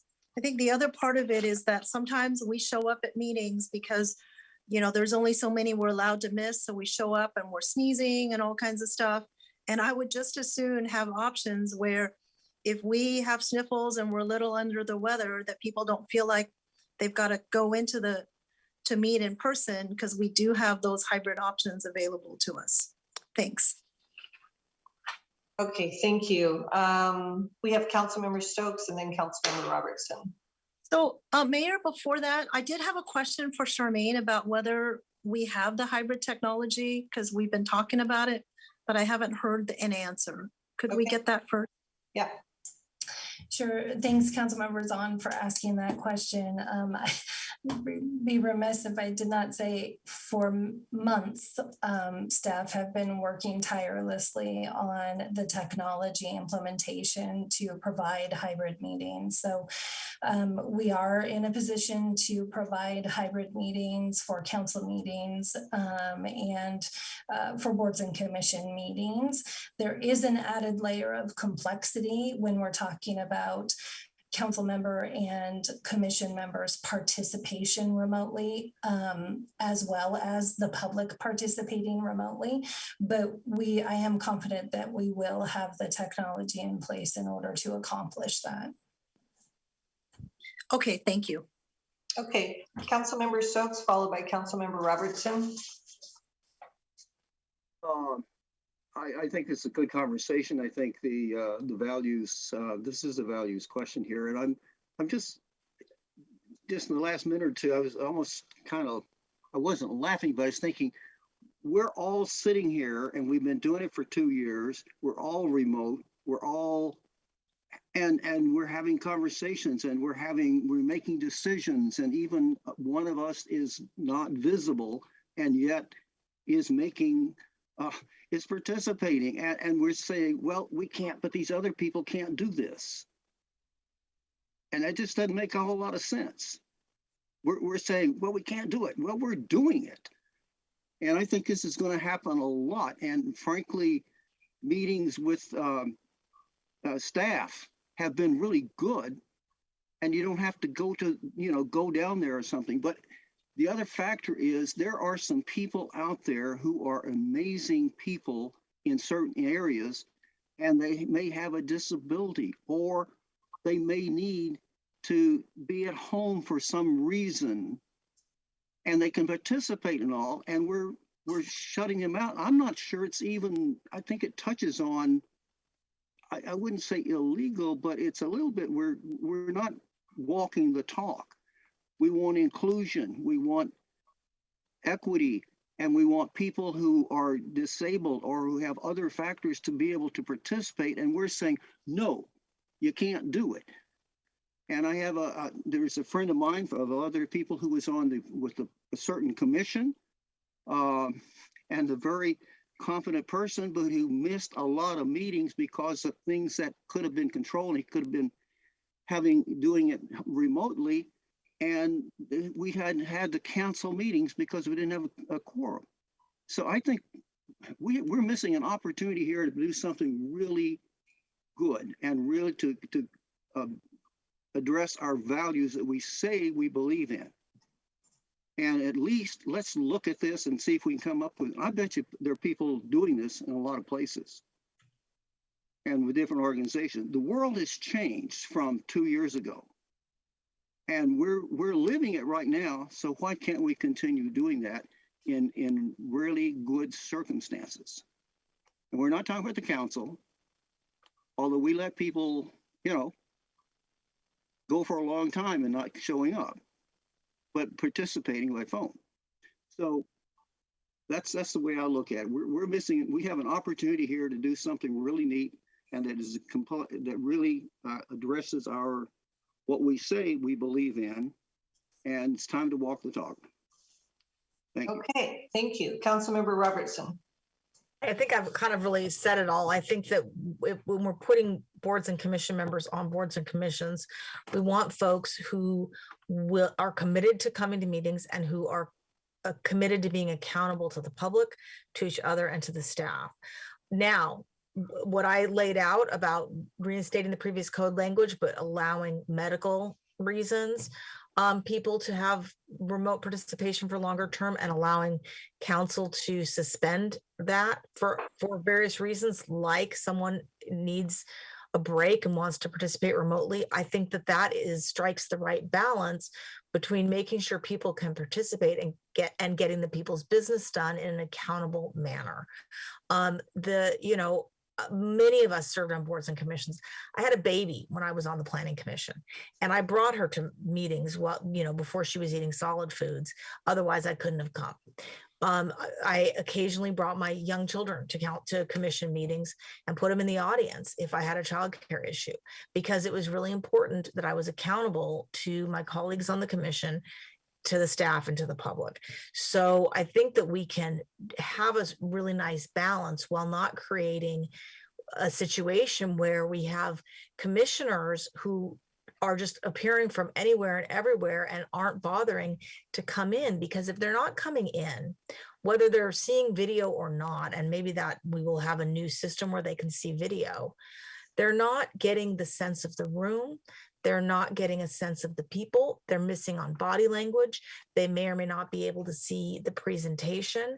I think we need, and not every commissioner, not every council member makes it to every meeting. I almost never appear remotely when I'm out of town because I know it's disruptive to my colleagues, unless there's something really a burning issue for me to call in, because I trust you all. And I don't, I've historically not missed that many meetings, but when I do, I do. Boards and commissions are the same way. So, allowing them to have the same flexibility, and mind you, the 4 times a year, it's more like 8 times a year for us, because a lot of the boards and commissions only meet once a month or twice a month, versus we meet 4 times a month.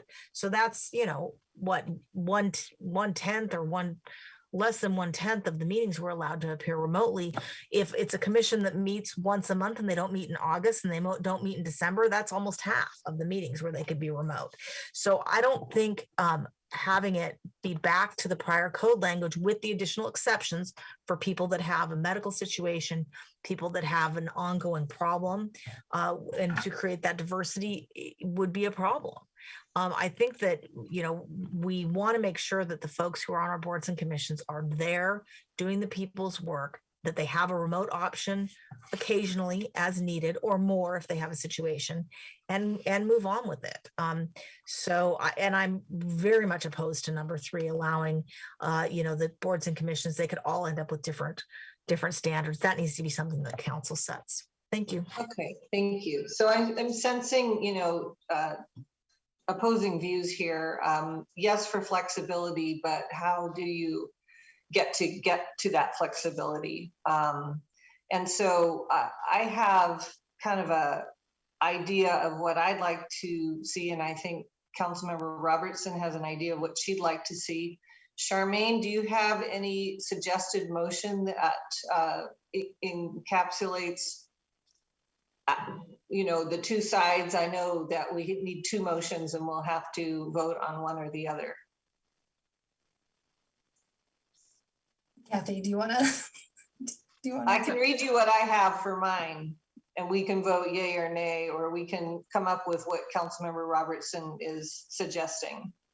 So maybe it would be helpful if I could try to summarize what I think I've heard is that there's potentially an option to, instead of no more than 2 members, no more than 3 members. That's a limit that I believe is now in the OPMA anyway. So that's pretty much set. So no more than 3 members at any one meeting, potentially no limit on how often. So get rid of the 4 times a year. I think Councilmember Robertson's got a slight variation on that. And then, it has to be approved in advance by the board, because otherwise you can't guarantee you're only going to have 3, and it has to be, so that's the same. And then leaving it up to the board to decide how they are going to do that, whether they have in advance, as the deputy mayor said, someone they know has a consistent, need to be one of the 3 at every meeting, and they just approve it for that term, or whether they do it on a meeting by meeting basis. That's one option, is no more than 3. You can, no limit on how often, and you can, has to be approved in advance by the board, and you leave it up to the boards to decide how they do that. That's one thing I heard. I also heard potentially a desire to go get some feedback from the boards and commissions. And then the third thing is what I heard is what Councilmember Robertson was discussing, which is to leave it the way it is, with some added exceptions for emergencies, or for people who have some sort of a disability, So that, let me ask you if I got that right. That's what I thought I heard as a potential You know, option. I think you did, and I'm gonna let Councilmember Barksdale weigh in because I see his hand is up. I was just going to mention one other point in terms of checking with other cities as well, in terms of Redmond is doing hybrid meetings right now. So if we do look at what if there is an opportunity to consider what others are doing, I think that's one that we could do. So Charmaine, can you talk about what the timeline would be if you were to go and kind of research this a little more, the flexible option? So again, I'll defer to Kathy, but the return to in-person meetings is going to begin tentatively in mid-April. So this code provision for boards and commissions would need to be resolved prior to that. Otherwise, the code remains silent. Yeah. Do you think you have the time to look at other cities and talk with boards and commissions and getting feedback? I don't think you do have time on the latter one, but you might have time to look at what other cities have done. And I'm not sure we would have time for all the boards and commissions to get it back in front of the council before the 18th. Can I see if we could get a vote on this idea that consistent across all boards and commissions, provide for a remote flexibility as needed to a maximum of 3 board or commission members at a time within the bounds of the OPMA and other laws, and that it be approved in advance by the board or commission chair? Do you think that, does anybody want to second that? I'll second that. Mayor, I apologize. No, you are not able to make a motion. I know I'm not. I'm Okay. sorry. Okay. Mayor, I think I got it, so I can make the motion for you if you'd like. All right. Before you do that, let me call on Councilmember Zahn and then Councilmember Robertson, because I see their hands are up. Yeah, I just wanted to say that I agree with this proposal that you're making, Mayor.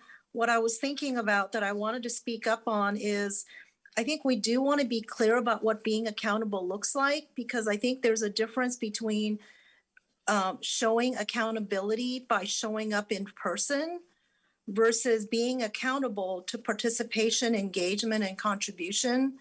Because I would just say— Word's not in there. The accountable is not in the proposal. Okay, so I guess part of what I'm trying to figure out is if we go with this approach, then I think it's also important to have some language that explains why we have the provisions the way we do, because that really goes to why we're taking this approach. Okay.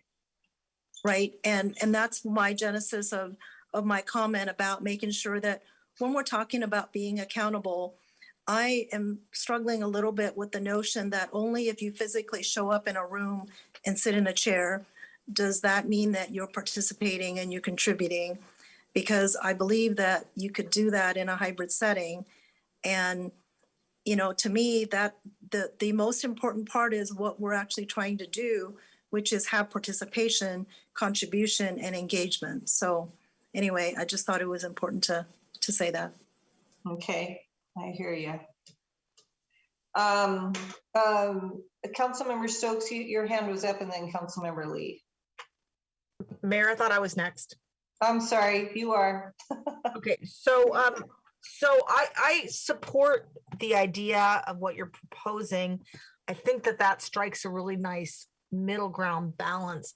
I would like to, with the exception of someone who has a medical or other issue that keeps them away, make it so that that there be some sort of cap, whether it's no more than a third of the meetings, no more than a half of the meetings are remote in a given year. Because unless they have an issue, if they just don't want to come to City Hall because it's easier to stay at home, that's not necessarily full participation.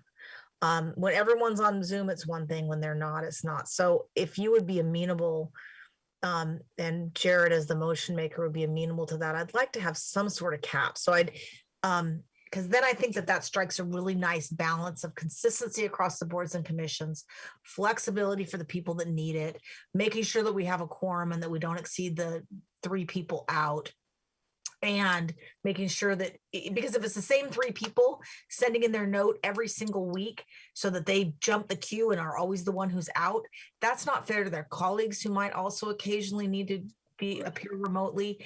And it also makes them kind of the ghost council or ghost commission members, where they're always just the voice on the phone or the little box. The board and or commission chair or whomever has an opportunity to say no to whomever they want. We all have a person in mind that we're envisioning when we're thinking of this rule. The person that I have in mind is a former human services commissioner who had a disability with their gait, had a very painful gait that was getting progressively worse, and was using a walker to go all the way from the parking lot to the council chambers for their meetings, and ended up resigning when she was very, very good at what she did because she couldn't handle the challenge of getting into the meeting room. That's somebody I could see could be remote, continuously remote as needed. So I don't feel the need to put a limit on it the way you're describing, but that's just because that's the person I have in mind. Sure, and I was saying for someone that doesn't have an issue like that. Well, it's not always obvious, but anyway. Okay, let's see. We had Councilmember Stokes and then Councilmember Lee. Well, I think we're getting to a better place here. And what I'm also interested in is not just people who are already there, but I know there are some people out there who would like to be and could be and would be amazing on a board or commission, but they have a condition that would not allow them to do that, and we would not even consider them. So we're talking about people who are already there. And if we could tweak this in a way that would allow someone who has, like the person you mentioned, if that person had that condition and you knew he was really good and you wanted him to continue on it, why would you not have him there just because?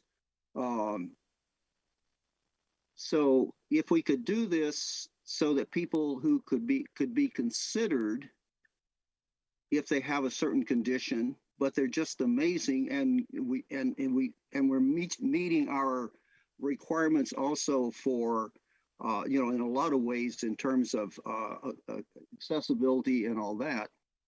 Why can't we do that? I think it's doable, and I was never saying we just open it up and people could do just not come at all. I don't think anybody believes that. So I think we're getting to a good point, but I would like it so that we could, if there is an amazing person that you're interviewing and they would not be able to come to all or most of the meetings, but could participate just as you and I are doing here right now.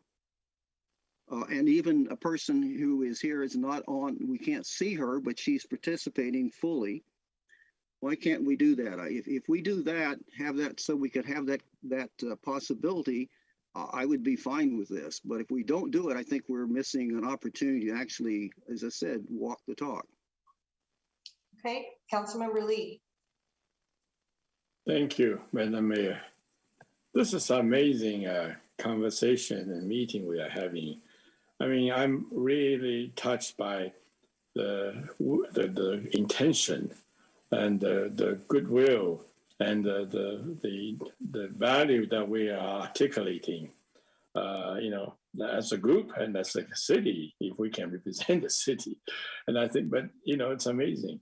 We want to do everything fair and equal. I really respect that, and because I really believe. I mean, I believe it obviously, and maybe not obviously, but we have articulated. I don't think we live that way, and we have. Most of us have lived that. But there are many things we can do. This is just not one thing. We're just talking about one little thing. There's a thousand other things we can do so much more that will make so much more importance and so much more meaning, so much more impact. And so we need to prioritize. We need to see where we can attack to get the most bang out of the buck. And we spend so much time to talk about commission.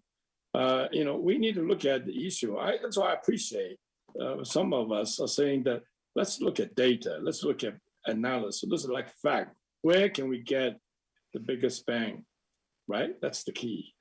And I think that we want to do this perfectly. But as I mentioned earlier, the 7 people, we try to do as much as we can. I think we've accomplished a lot. The proof is in the pudding that we have a wonderful commission board system. We have volunteers. We've gone a long way, since 20 years ago. We've always been striving. It used to be when I wanted the first one to serve the city, I tried to apply for commissions. I would never had a chance to get on the commission because where I'm coming from, what I look like, who do I know? No way. But because of times change and they're more enlightened people, they're people who have, passion like we are, you guys talking about it, doing something about it. It's changed a lot. Look at the city of Bellevue, the way we have improved and gone ahead. No, we're far from perfect. We're so far from perfect. We have a lot more to go. But let's do it in a way, in a place where we get the biggest bang for the buck. And, unless we got problems like the commission, that's why it's important to talk to the commission. I think, are they making, is it anything they can recommend to change the move? I would be happy to do that. But this one, I am not sure. Are we just picking on the last piece of chicken bone here, or should we go somewhere else? So I'm comfortable with what we got, and we need to keep on improving it. But I don't know whether we are spending our time and energy on this particular issue. Okay. Well, I'll tell you what, I'm going to ask the deputy mayor to make a motion. I'd like you to add that we reassess in a year, just like on the other one. And then we can see where we're at. We'll see, what the vote is. I don't know where this is going, but Deputy Mayor, could you make a motion, please? Certainly, Mayor. I move in order to accommodate all abilities to attend and participate in board or commission meetings and to be consistent across all boards and commissions, provide an opportunity for remote flexibility as needed to a maximum of 3 board or commission members at a time within the bounds of OPMA and other laws to be reviewed by the council after 1 year's time. Second. All those in favor say aye. Aye.